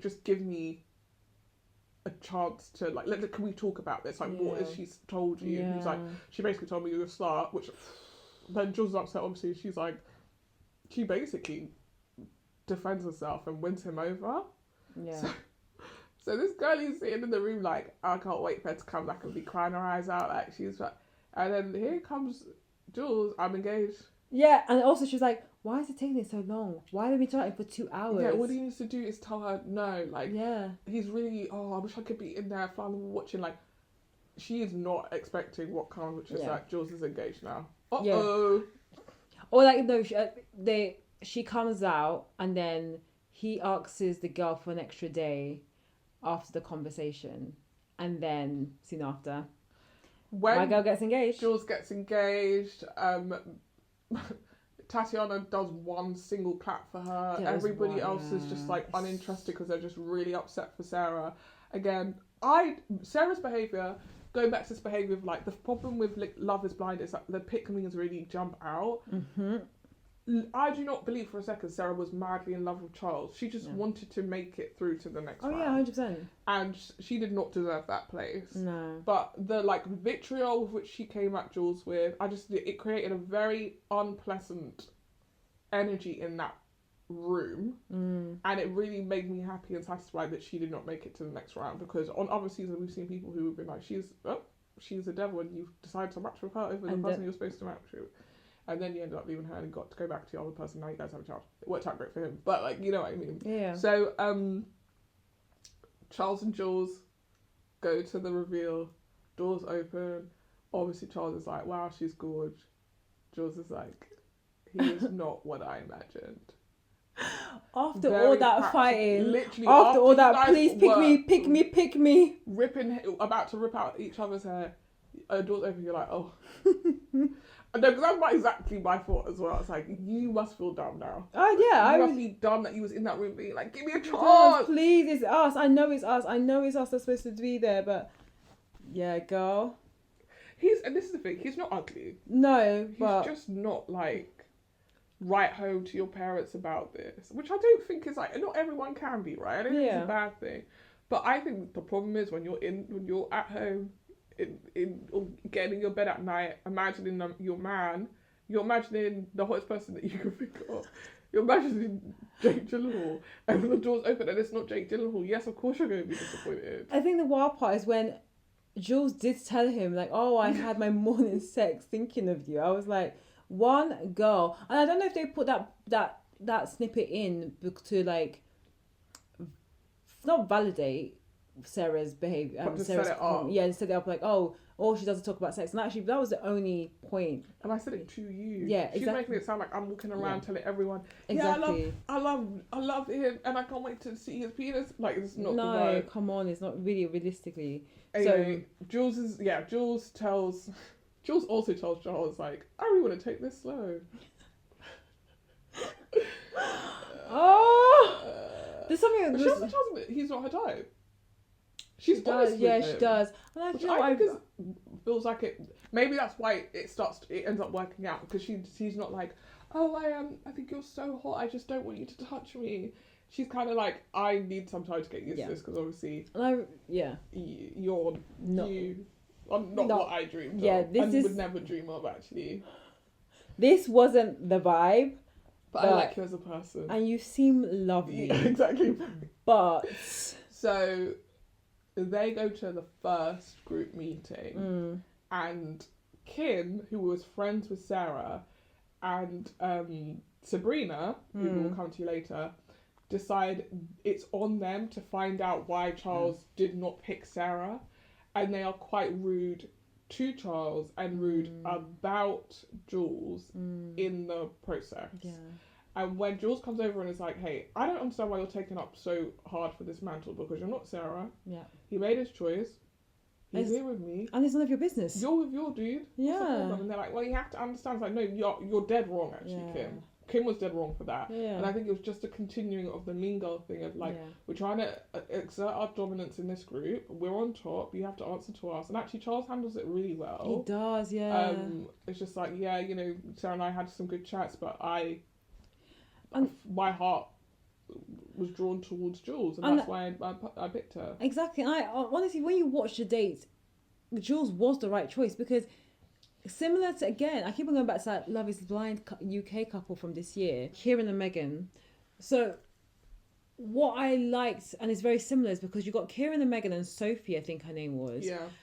Kieran and Megan are having deep conversations. They understand that this process is about marriage. So they get underneath the surface. They're talking about family. They're talking about, you know, things that are going beneath the surface. Whereas Sophie's like, well, I'm this girl. I'm here to spend your money as well. Exactly. Yeah, honestly. I'm here for banter. I'm here, like, I'm going to be, like, mean, nice, and you will love me regardless, because all the guys love me. And that's how it is. And only when I feel comfortable with you, then I'll eventually open up. And he's like, we've only got 2 weeks here, babe. So you have to really make a decision if you want us to be together or not. But she's not willing to get any deeper. And Kieran continuously asks her, I want to get deeper. Tell me more about your family. And she just keeps on putting that wall up. Similarly with Charles and Sarah, he's trying to open up and get to know her more.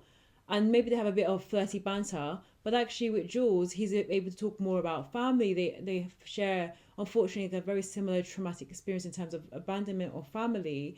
And even though at one point I was getting concerned that it's getting a bit trauma bonding in the pods, I do feel that they had a deeper connection, a much, much deeper connection than him and Sarah. And the thing is, those girls are going to be embarrassed because when they watch the show back, they'll see it as well. Yeah. Yeah. And see how Sarah's was positioning, like, we need to be together. He don't know you. It also really comes down to, it's really got nothing to do with you. Like, this is not your home girl from school. You met her in the pods. Yeah. I get that you guys form bonds, but you're not going to convince me that was solely about Sarah. That was about putting Jules in her place as well. Yeah. And I think, well, I don't want to speak out of turn, but Kim gives me, yeah, I'm Asian, but I do not consider myself. I'm not black, I'm just OJ. Yeah, literally. I'm okay. I know black, I'm Dominican. Yeah. Like, that's what it's giving. Like, talking about her Italian dad. Where's your Italian dad? Your mum is here. Exactly. And your sister. I've never so desperately seen someone. David Beckham. Get that Eurocentric ideal. David and Victoria, you are not white. Yes. You are not a white woman. And even though we love David and Victoria Beckham, remember their love story. And Victoria Beckham is black. Wait, is she? No, sorry. No, but I just don't think she's fully white, and that's on No. You know me, I'm always trying to find out. Yeah. Anyway, we've already got Stephen Graham. we need more. Rebecca Hall is also of mixed heritage. Oh, nice. I mean, that's the phrase that you can use. I forget. You don't have to say how mixed. You just have to say mixed heritage. Yeah, exactly. Anyway. Yeah, that's what Kim was giving. Kim was giving a bit of self-hating Asian woman, but then loved her mum and actually projected. This is, well, we'll come to this when we talk about Kim, but I'm going to say it now. There was a point where she says, in the Asian community, it's really important to be attractive and to look good, and that's really important to me. And I thought, is that all? Yeah, come on, let's be for real. That's about, like, that to me feels like a very surface level. And obviously, sometimes when you are a minority growing up outside of that country or a minority being raised by a parent who is also having to assimilate, you get a potted version of that thing. Yeah. And I find it really interesting that she doesn't really talk about being Asian, but then when she does, it's like, we like nice things and we like to look good. Yeah. It's like, is that what Asian people are known for? I just think yeah, it's a very surface level. Yeah, idea of your own heritage. Yeah, and weird. And that's what you're projecting to the world. Yeah. Anyway, back to Charles and Jules. Yeah. So they are, after that, I feel like they get a bit closer because she's like, yeah, that's my man. She's like, that's my man. You're not going to talk about him like that. And he supported her. and they're getting more and more intimate, but he's still slow to like share a bed and nothing about sex. And he speaks to the boys and he's like, she's not really worried that she doesn't want to have sex with me. And they're like, boy, I'm not getting involved. Be for real. Then they have another reunion, and this time Sarah is there. Yeah. And Charles is looking forward to having a conversation with Sarah to like clear the air, because obviously the girls have made it clear to him that Sarah was heartbroken. Jules is looking forward to speaking to Sarah because she's like, why the fuck did you tell my man I was a hoe? Yeah. So Sarah arrives. She's like, hi, I'm gonna say hi to everyone before I speak to you, Charles. Like, just doing it up, like, you're not that girl. Sits down with Charles. They have a conversation where he's like, I'm not really here to justify my choice, but if you want to know why I chose Jules, it's because I just connected with her on a deeper level. And then she's like, yeah, I think you made the right choice. I felt like she said something a bit cutting and snide towards him, like, yeah, you two are perfect for each other. Like, just felt very like now that you've seen me, like, I'm sure you have made the right choice, right? She's a cunt, sorry. Yeah, she was horrible. I don't like to use that word for people I don't like because I love that word, but she really was a cunt. Yeah. And then when she spoke to Jules, doubling down on the like, my impression of you was that you was a slut. Yeah, that was horrible. She sucks. Yeah, she's really. She's like, and then it turned into, it was me and the girls. Then it turned into, that was my impression. I was like, yeah. So in short, it's you. You looked at me when you could not compete. Sorry, let's be straight. You looked at me and you got scared, you got shook. Yeah. So the first thing you thought was, oh, how can I invalidate this woman? She's a whore. Yeah. And that's and I'm classy. Cool. Yeah. And I always find like that purity stuff, when it's in comparison to someone else, really fucks me off, because it's like you making a choice to want to wait until you're married or want to wait until you form a connection. I have a lot of respect for. But you doing that because you think it gives you worth above other people is completely like, you are fucked in the head. Like, you need help, because that's like, it's dark. Yeah. And you position yourself on a pedestal like, I'm not like these other hoes, bear in mind you're going to get in the bedroom and do exactly what them hoes was doing. 100%. Because you want to keep your man. Yeah. And now you've built it up. Yeah. You've been saying, oh, don't worry about me when I get in there, but I'm just not like those girls who are going to talk about it. I'm not going to talk about it. God. You're going to get in the bed and then figure out when you get in there. Crazy. And it's a crazy thing, you when you've seen him, is like, you're not my type. I didn't see the attraction that she had for him. She didn't like him. She wanted to just win. In fact, she was only happy at that conversation because she didn't want to fuck it. Yeah. If he had been Bonnet, she'd been crashing out. Honestly, she'd be like, no, I told you. And especially if she got wind that,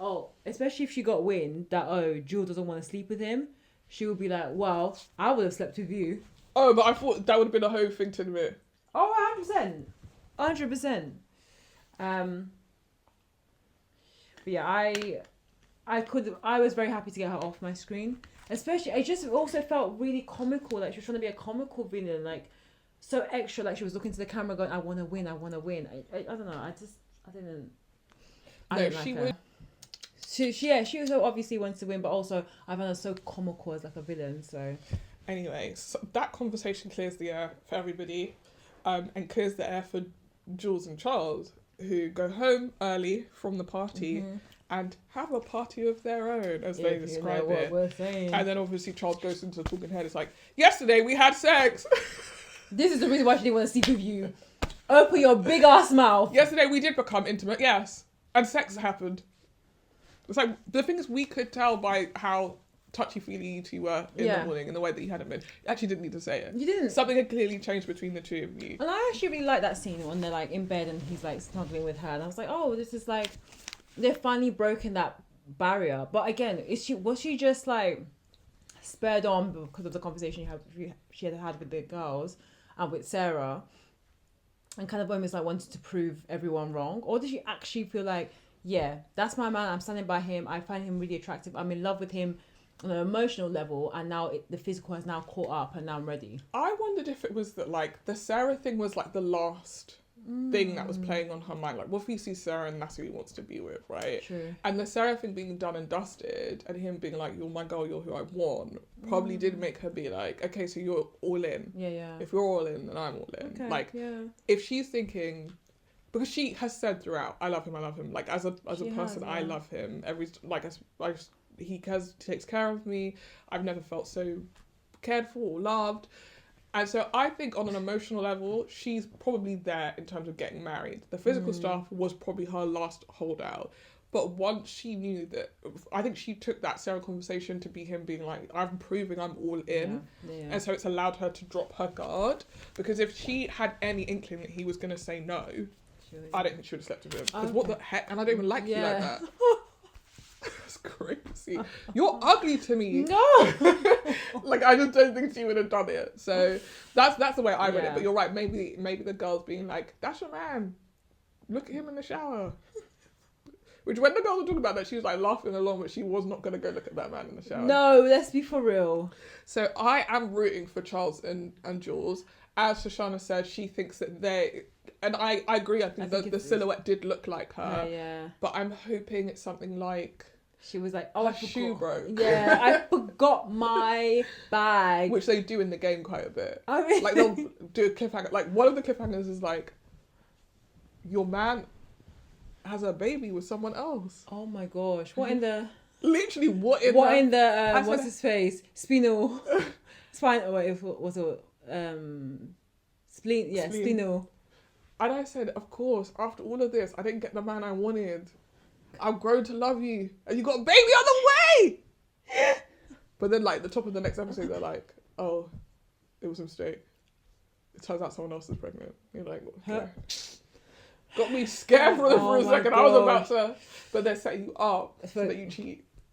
The game really wants you to cheat. The game keeps bringing the other guy and being like... Realistic, do you see this to dating?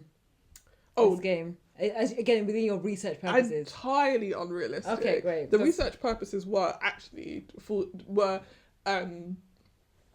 I was in Edinburgh, I watched a panel about games, and I was like, oh, Netflix has a games part to it. Yeah. How well do the games actually bridge the gaps between the shows and obviously Love is Blind is a great one because it translates perfectly into a game. Like you are now just in the pods. Yeah. Most shows you can't translate in that way. They have one for like Magnolia Parks. Yeah, I've seen that one. But I've not watched the show, so I didn't want to play the game. And then they have one for sex ed as well. Okay. But that to me feels like those ones where you're entering a show with characters, those are a harder, I think a harder sell than one where it's like, you can invent whoever you want. True. It's a new season. There's an entirely new cast. Yeah. Like, it works perfectly. They do one for The Ultimatum as well. Okay. And they do one for Perfect Match.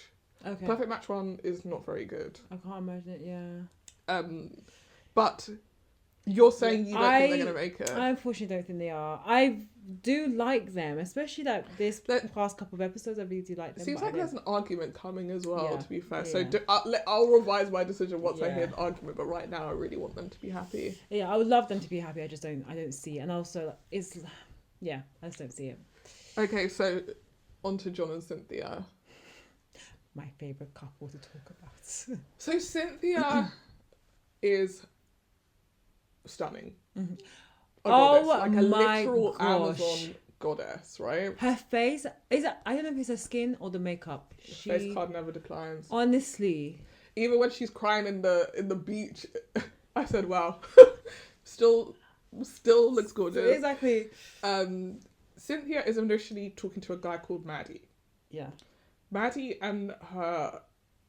It's a lot of, friction in the conversation, but sexy friction maybe? Or at least sexy friction to her. Yeah. And then he asked her a question about, or she asked him a question about, do you have a lot of female friends? Because I think it's a boundary to like not be, talking to your female friends at like 1 a.m. And he's like, whoa. Yeah. I've been in relationships before where my partners were really controlling, and I don't think I can date someone who's going to tell me I can't talk to my female friends at 1 a.m. And then... Why are you talking to your female friends at 1 a.m? Sorry. No, it's also quite... He's being obtuse because he knows that she doesn't mean that you can't be like, how are you? Yeah. He's talking about why are you on the phone with mumbling, cackling, giggling, kicking your feet. At 1 a.m. And I'm in the next room and it's curtains for me. Yeah. But that sort of puts an end to the flirtation between the two of them. Then she starts speaking to Jonathan, or perhaps she's speaking to him the whole time, but we start to focus on that. Jonathan is a man. He seems okay. Yeah, I literally could not get a sense of him other than he seemed chill. One of the things he mentioned was that he was mixed race, because everyone's just saying, like, she was like, I'm from Congo. Everyone was just saying all of their business. I hate this so much. And she goes, oh, I never dated someone mixed race before. Oh my god. And then she said, why? He said, why? Is it like an attraction thing? She's like, no, I'm just like, I've never really dated anyone who's mixed race. And I was like, what's the vibe in Paris? Is it like mixed race people are... Yeah, I don't know. Ooh? I don't know. The energy gave like, oh god, I need to go. Use this idea of you being mixed, like mixed. So I get the impression that she's therefore dated predominantly black men. Yeah, that's my impression. But imagine if she's like, I've dated black men, I've dated white men, but no mix. I don't know about that. Come on. Anyway, that's the only red flag in their while they're dating. And when you compare Jonathan to Maddie, like I was like, oh, he seems just so much more calm and mature. And like because Maddie was almost trying to like bring the impression that Cynthia is possessive, whereas it felt like, you know, Jonathan could handle a conversation, he could handle her. So I was like, yeah, this seems like a good match. So they match. Yeah.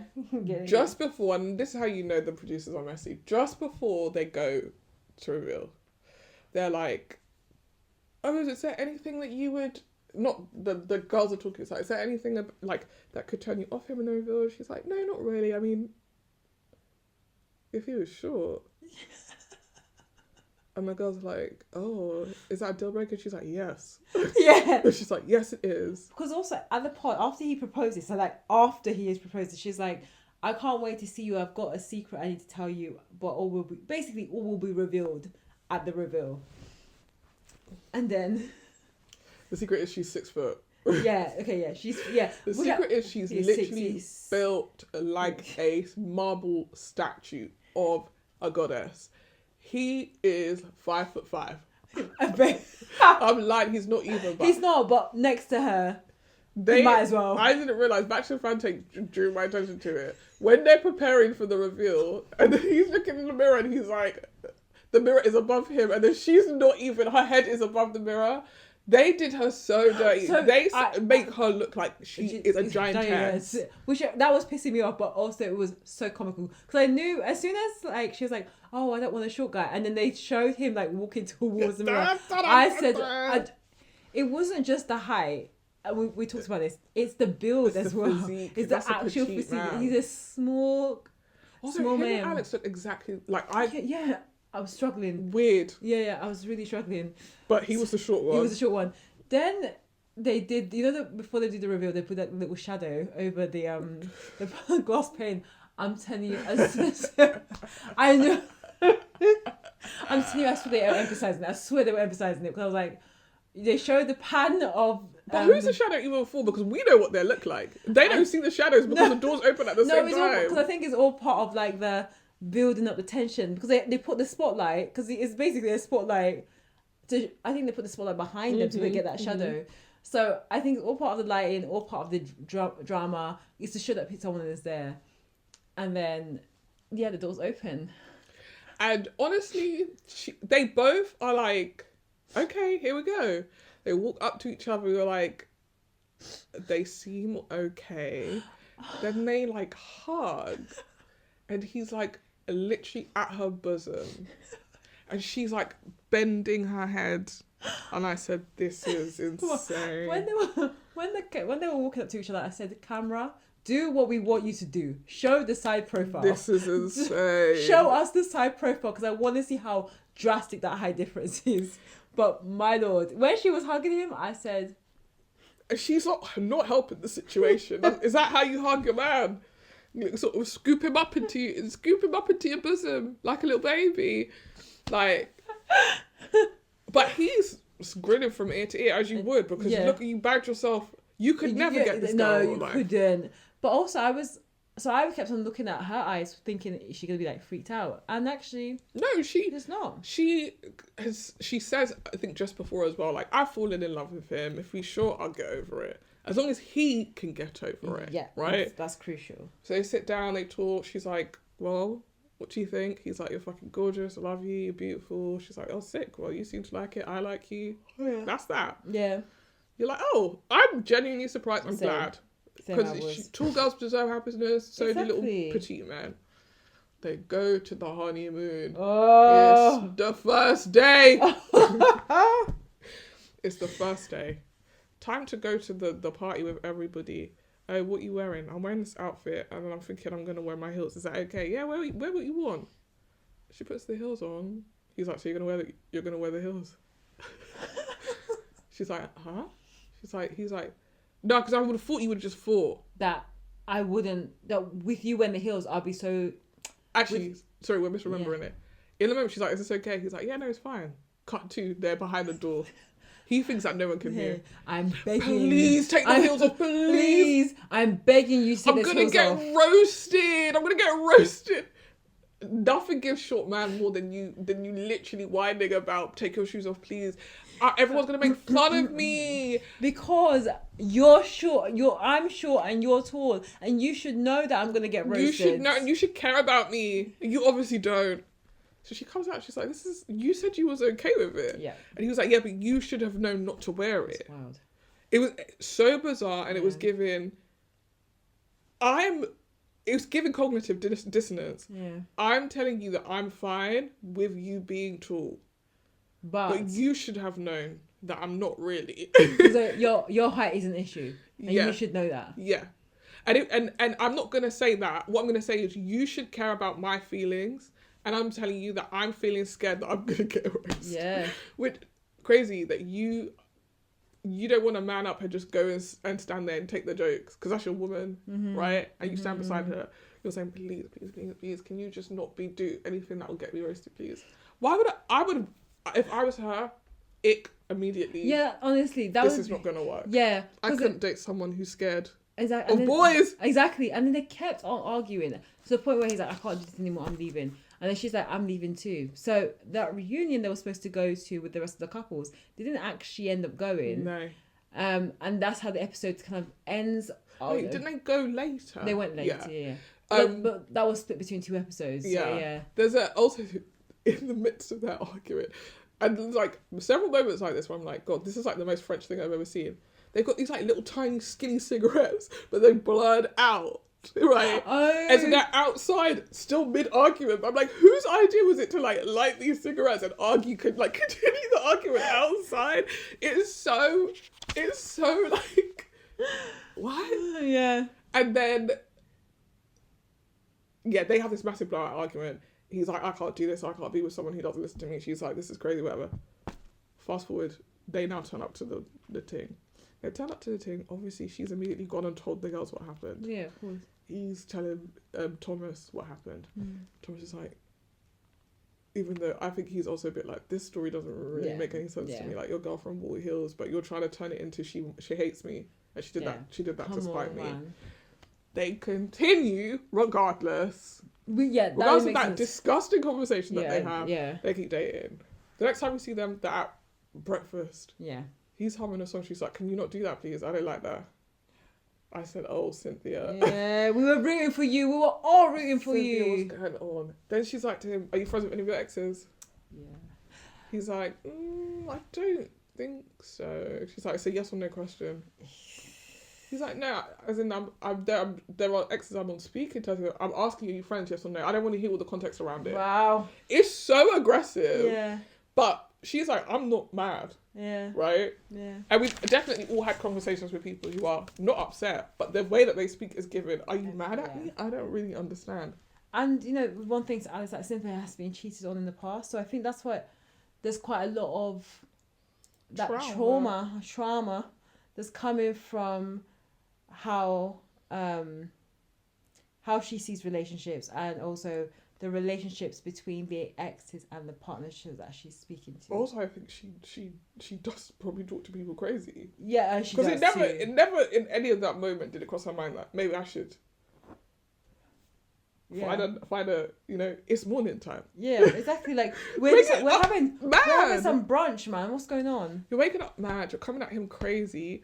You're also, to me, when you're going like that and the person's response is not back with that same energy, you should know to start toning it down. Like we're a mirror to each other, right? So if I'm hype and you're not hype, I'm gonna stop being hype. Yeah. She's like, no, I'm gonna keep talking to him like this. So he comes out, he says the confession. She talks to me crazy, which she does. And in that moment, I did feel for him. But then he sucks. Sorry, I just think he sucks. Oh, yeah. And I think the way that he speaks about her behind her back, you suddenly have all the balls to say all this stuff. And when you're sat across from her, you don't want to say pimp. Yeah. But he does say something which I respect, which is, I'm scared of her. I was like, yeah, it gives you're scared of her, actually. Yeah. I say I respect it, but at the same time, like, the logistics of you, a mixed race man, saying that you're scared of this black woman is, but then equally as we're watching it, she's being a bit scared.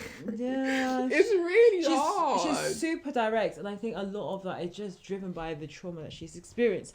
That being said, is it right that she's talking to her fiancé like that? No. Yeah, is that the way you want to start things off? And then she's like, well, it's because we don't know each other, we need to figure things out, which is completely fair, but you're not talking to me in a way that I want to get to know you. Yeah.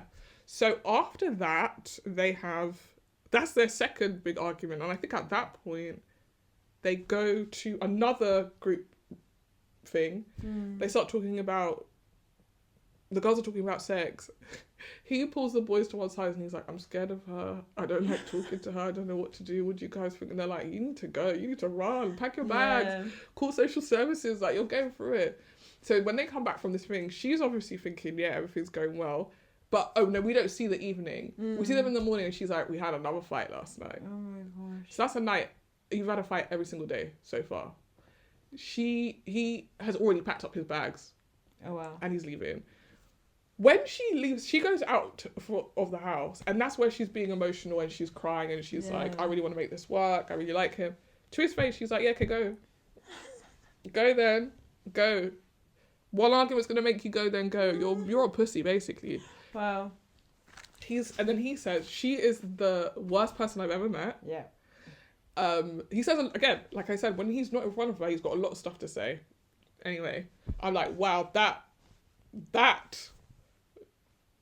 was a epic fall. Yeah, it was so surprising as well. But then we get to the big group reunion. Cynthia.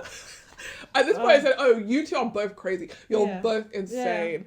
And I kind of live for it, actually, because it would have been awkward if the other person wasn't as crazy, but you both are.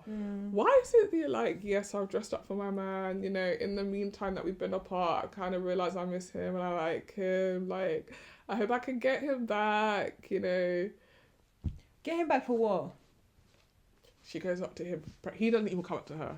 Yeah, that's all you need to know. She goes up to him. She's like, hey, how are you? Like, obviously, things didn't end in a good way, and I feel the type of way about that.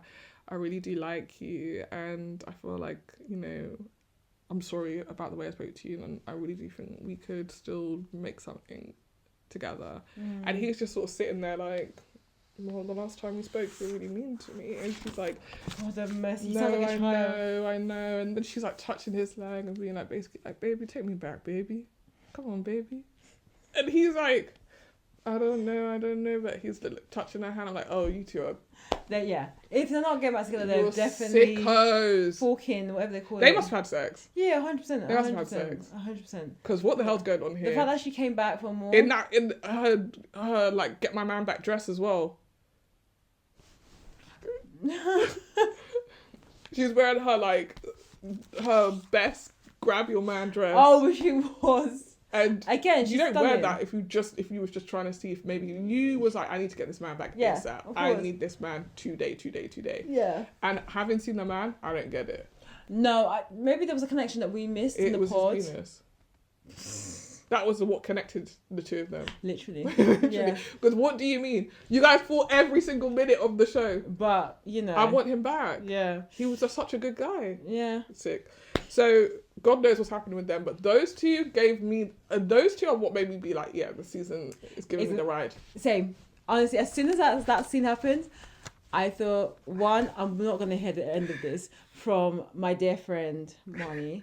because she would think that I'm Cynthia. You are Cynthia. I'm not Cynthia at all. Like the way she was speaking to that guy. The height, I understand. But you would be speaking to him like that because you actually don't respect him because he's short. If he was tall, you wouldn't speak to him like that because he's short. He's my man, and whatever height he is. So, I mean, they're not together. Do you think they're reconciled? Knowledge. Yeah, we don't know. Maybe I think they'll surprise us. Leaving because she's actually on her way. No. To Cynthia and Jonathan's wedding. I think that there's a chance that they may be together, but not married. Yeah, I don't think they're married. It'd be crazy for them to get married. Absolutely wild. Thomas and Kim? Yeah, we can just... we talked about them briefly earlier, so we can... Well, we talked about Kim briefly. Kim, so... Thomas is an architect. He has a daughter. He starts talking to Kim, who is a 33-year-old lawyer, likes the finer things in life, is half Vietnamese, I believe, and half Italian. And he's also talking to Tatiana, who is 40 or 39. No, she's 39, sorry. She's a mother as well, a single mother, a business owner, gorgeous woman. Stunning. And the two of them...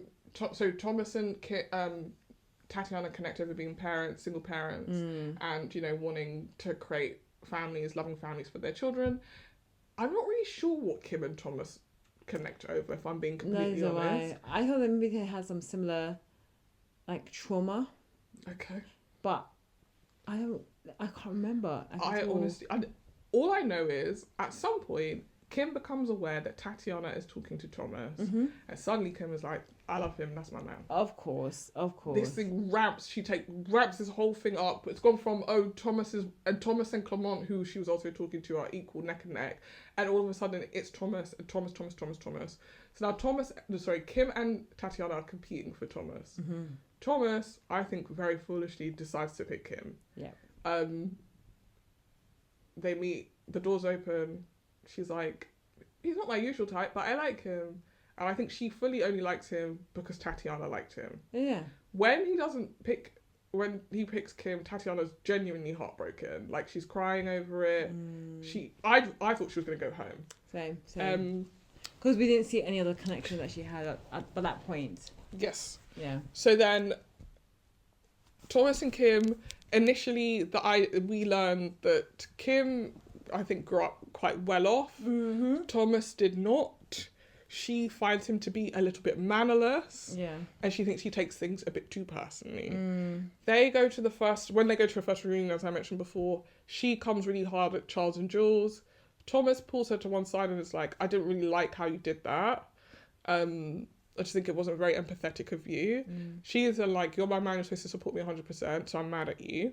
That's their first fight. After that fight, during the fight actually, which is happening at the party, Thomas is crying. He's like, I can't do this. Like, I'm not going to fight my partner over a small thing. Like, I don't want to be here anymore. Freaking out. The next time we see them, they're in bed and everything's fine. Okay? As always, yeah. Bizarre. So from there, everything seems to be going quite well. And then we hit another road bump, which is that Thomas was dating someone just before he came onto the show. And that is communicated to Kim at one of the big reunion parties. When she tries to speak to Thomas about it, he is immediately dismissive because he has decided that he has anticipated that this is going to be a problem. So he's trying to be dismissive of it so it doesn't become a problem. But what he's doing is actually dismissing her feelings and creating the problem. That's the emotional dynamic here.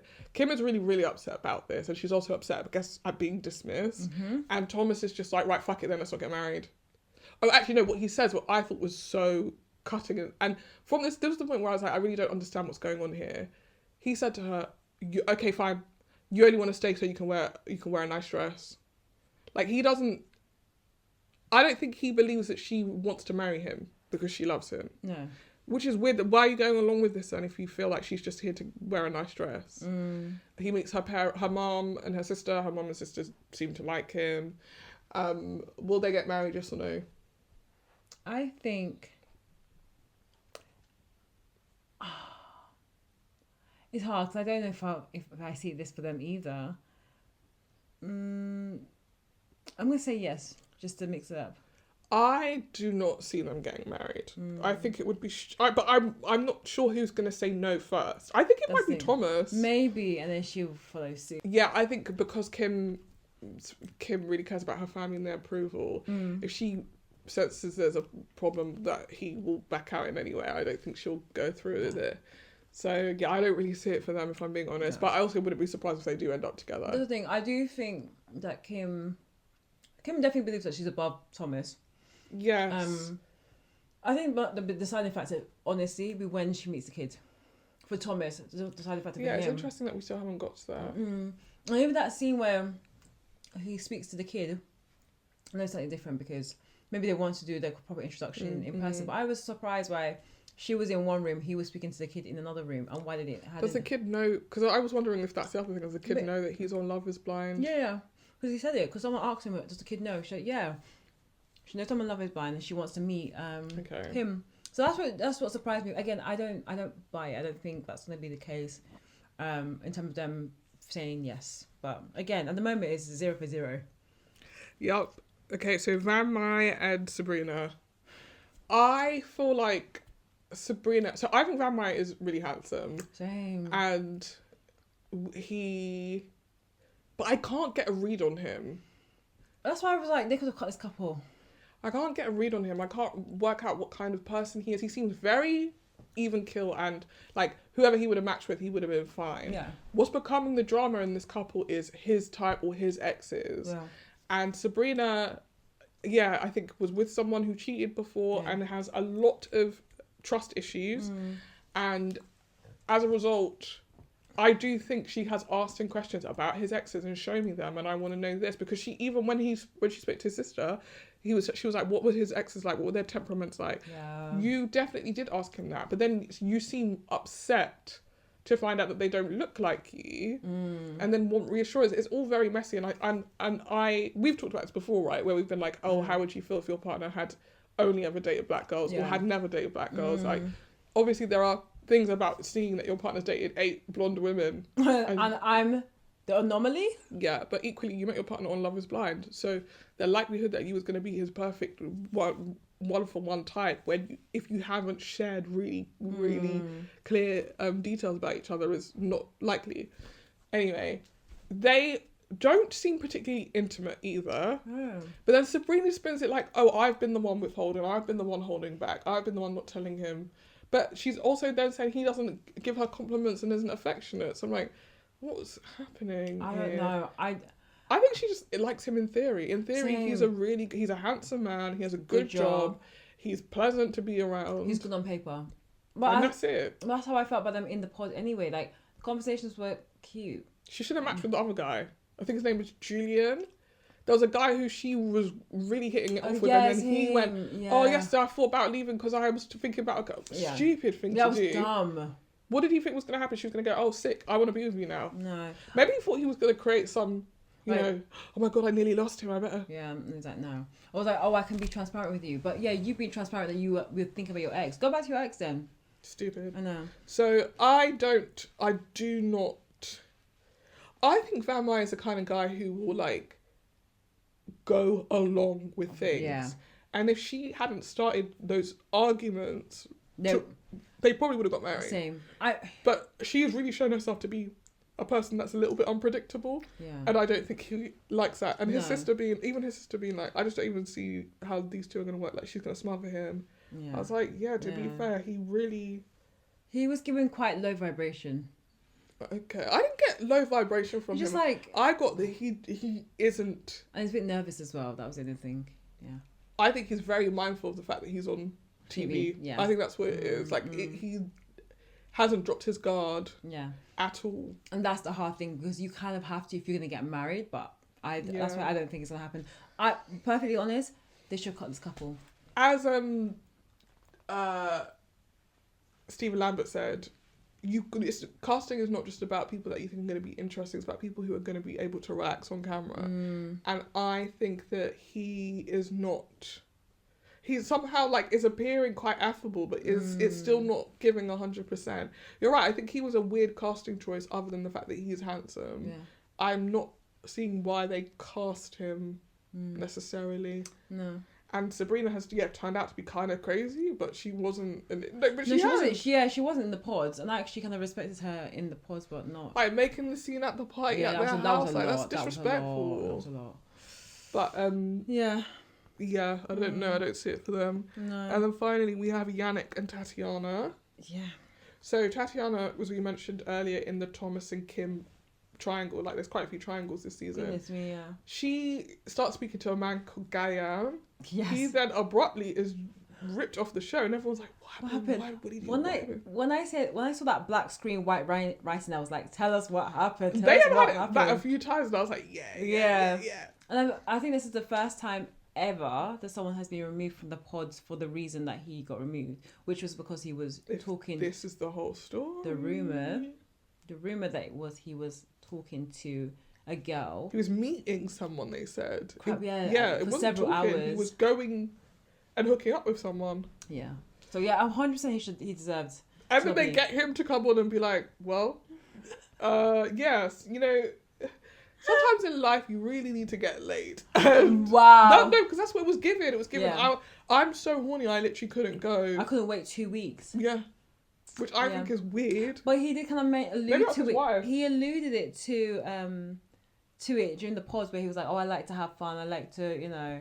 He's not saying he likes to sleep with women, but he's like, "I like to have fun." I think he works in nightlife. Like having fun, and there's having fun, and then like literally cheating, because he's cheating. Not only just cheating, like jeopardizing your role on a thing that you auditioned to get on because you want to get laid. Like it's a bit weird. That's why like it's given. If that was it, he visiting his wife who doesn't know he's on the show. Sure, maybe. Like, what's the need for you to go do this right now? Yeah, I have no idea. But that also means there's not enough protection in terms of security in those hotels. So, yes, he is abruptly out of the running. Then she starts talking to Yannick, and Yannick is talking to another woman. I can't remember her name now, which is quite annoying. No. But she and Yannick seem to have a good connection initially. And then when Tatiana comes onto the scene, Yannick's like, "Oh, I'm not really feeling the spark with the other girl, but I'm really feeling it with Tatiana." Yeah. And Tatiana also at one point basically breaks down during their dates and is like, "Listen, if you're not going to pick me, just let me know, because I've been through this twice now. Yeah. I can't do this again. Like, I want to go home." And he's like, "Relax." Like, "No, because I spoke to the other girl, and she's saying that you and her have a really good connection." And it's kind of literally not dissimilar from the Sarah thing of like, "Can you just pick me? And can you tell me you're going to pick me? And if not, I'm going to go home." And surprisingly, they're all in the same friendship group. Yeah. And surprisingly, it worked. Yannick was like, "I am going to pick you." And she was like, "Really?" She was like, "Yeah." And I do think that actually, out of the choice, she was the better option. Anyway, I couldn't see it with the other girl. What were they even talking about? But I feel like to the point that he made just before he made the choice, he was like, "Tatiana seems difficult, and the other girlie seems like she would give me a simple life, and she probably would have let him do whatever he wanted." Instead, he chose Tatiana, and like you're right. Of the two of them, I think he probably would have been happy, at least visually, with Tatiana. They hit it off. She's really happy to see him. He's really happy to see her. There's immediate physical chemistry. I think they probably even slept together before they get to the big party at the honeymoon. That's crazy, yeah. I was nervous about like how Tatiana was gonna react seeing Thomas. Yeah, same. But they seem to have like gone past like a romantic connection into one that feels like genuine friends who've been friends for a long time. I think it's because Thomas, and we've kind of mentioned it. It's not her type. Maybe. But also I feel like Thomas, because he told her what happened with the Galen issue, and he was like, "Look, I'm telling you this," even before he told his wife, mind you. I think that built a bit of trust between them. So she's like, even though you weren't the guy, because also ultimately he wasn't the guy, because you just were looking for someone who didn't have kids. I'm sorry, who did have kids, so that at least your lifestyles can match. But that's not the only criteria on finding a mate. Yeah, so. And also how would given how difficult it becomes for both of them in terms of juggling being a parent and being married, how would it work when you have a child and I have a child and we have to juggle being married? True. Like your kid has a schedule, my kid has a schedule, they're not the same. Yeah. So anyway, everything is plain sailing with Yannick and Tatiana. He is excited to live with her and become a part of her life. She keeps trying to warn him, like, this is going to be kind of difficult. Like, I have a kid. It's important that, like, my kid's, like, life kind of comes first and comfort comes first. And part of that, we should probably talk about where we're going to live. Mm-hmm. And he lives outside of Paris. I can't drive sort of like, what was it? She said like an hour every day or 2 hours every day. Something like that. Yeah. To get him to school. So ideally, I would move back there, and I want you to move back there. And he was like, and I get it. He is initially resistant because someone is basically telling you what you have to do. And he's like, well, let's talk about it. And she's like, there's actually no other option. It's that or nothing. And so that becomes like, he's like, oh, I don't really love that feeling. And then there's the bit with the notary where the guy's like, oh yeah, here's the prenup form. And as always, here come prenups about to ruin people's marriages. He doesn't want to sign the prenup, or he wants his brothers to look at the prenup before he signs it. As they're talking about the prenup, no, they start talking about finances and money. And Tatiana sort of makes it clear that she expects her partner to, or the man, to contribute more, essentially, to the household. And Yannick is like, I don't know if I agree with that. I think in all practicality, Yannick does not earn more than she does. So I don't know how that would even work. But that becomes a sticking point. They go and meet Tatiana's mum, who is like, yeah, I don't see it for you two. And she is very bullish and like, answer my questions. And if you can't answer my questions, you're not going to marry my daughter. In fact, if I don't sign off on this, you're not going to marry my daughter. And I'm saying right now, you're not marrying my daughter. Yeah. Yannick gets a bit defensive as well, which I thought was silly. Like, you know what African mums are like? It's now the time for you to really double down. Yeah, because I've been quiet for so long. I'm never had this chatting with in front of my own mother. I was like, be for real. Literally. And Tatiana really just sat there and let her mum drag him, which was also like... A bigger question. You're 39 years old. Can't you sort out this issue yourself? Yeah, and also, I don't know how I feel about, like, obviously, I'm not going to actively try and fight my partner's mum. But I don't know how I feel about the idea that my partner's mum's fighting me and he's just sitting there. True. Like, are you going to let her speak to me like that? Also true. I'm giving you an option, because if you don't cut in now, I'm going to punch your mum in the face. Yeah. No, I'm not letting anyone's mum talk to me like that. I don't give a heck that she's your mum. I don't give a heck. Oh my gosh. I actually don't give a heck. Bruh. Okay. My mum didn't give birth to me for your mum to talk to me out the side of her mouth like that. I'm not a dog, you know. I'm someone's child. People love me about. Oh my gosh. So, I thought that was weird that she just sat there and was like... But I feel like her mum was saying all the stuff she wanted to say. That's why she let her mum do that. They go to try dresses now. Tatiana, curveball. I'm not trying on any dresses. Because obviously, as the mum said, if I said I don't like him, it's not happening. It's not happening, and and I think that one of the things that came up is that they were supposed to do like a perfume that was sad. session, and that was something that Yannick had arranged, where he was running late because he went to play football with the boys. Exactly, and so Tatiana phones him and says, "Oh, when you come in, like we have this session." Like, she's there. Session. She's there. Yeah, she's there already. She's like, "What time are you coming?" He just said, "Pop, like move it forward." Move it to tomorrow. Yeah, like almost postpone it. And she's like, I can't. I'm here.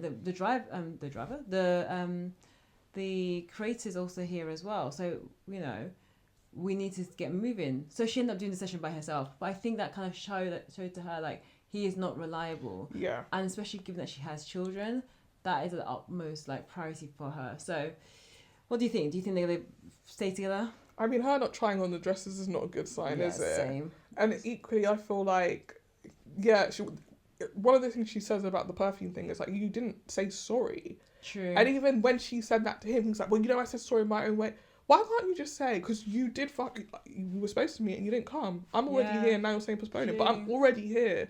So what about the time I've spent to come here? And what about the time that this person is taken to have the appointment? Not only are you not reliable, you're not considerate. Why would you go out and play football when you know we have a thing today?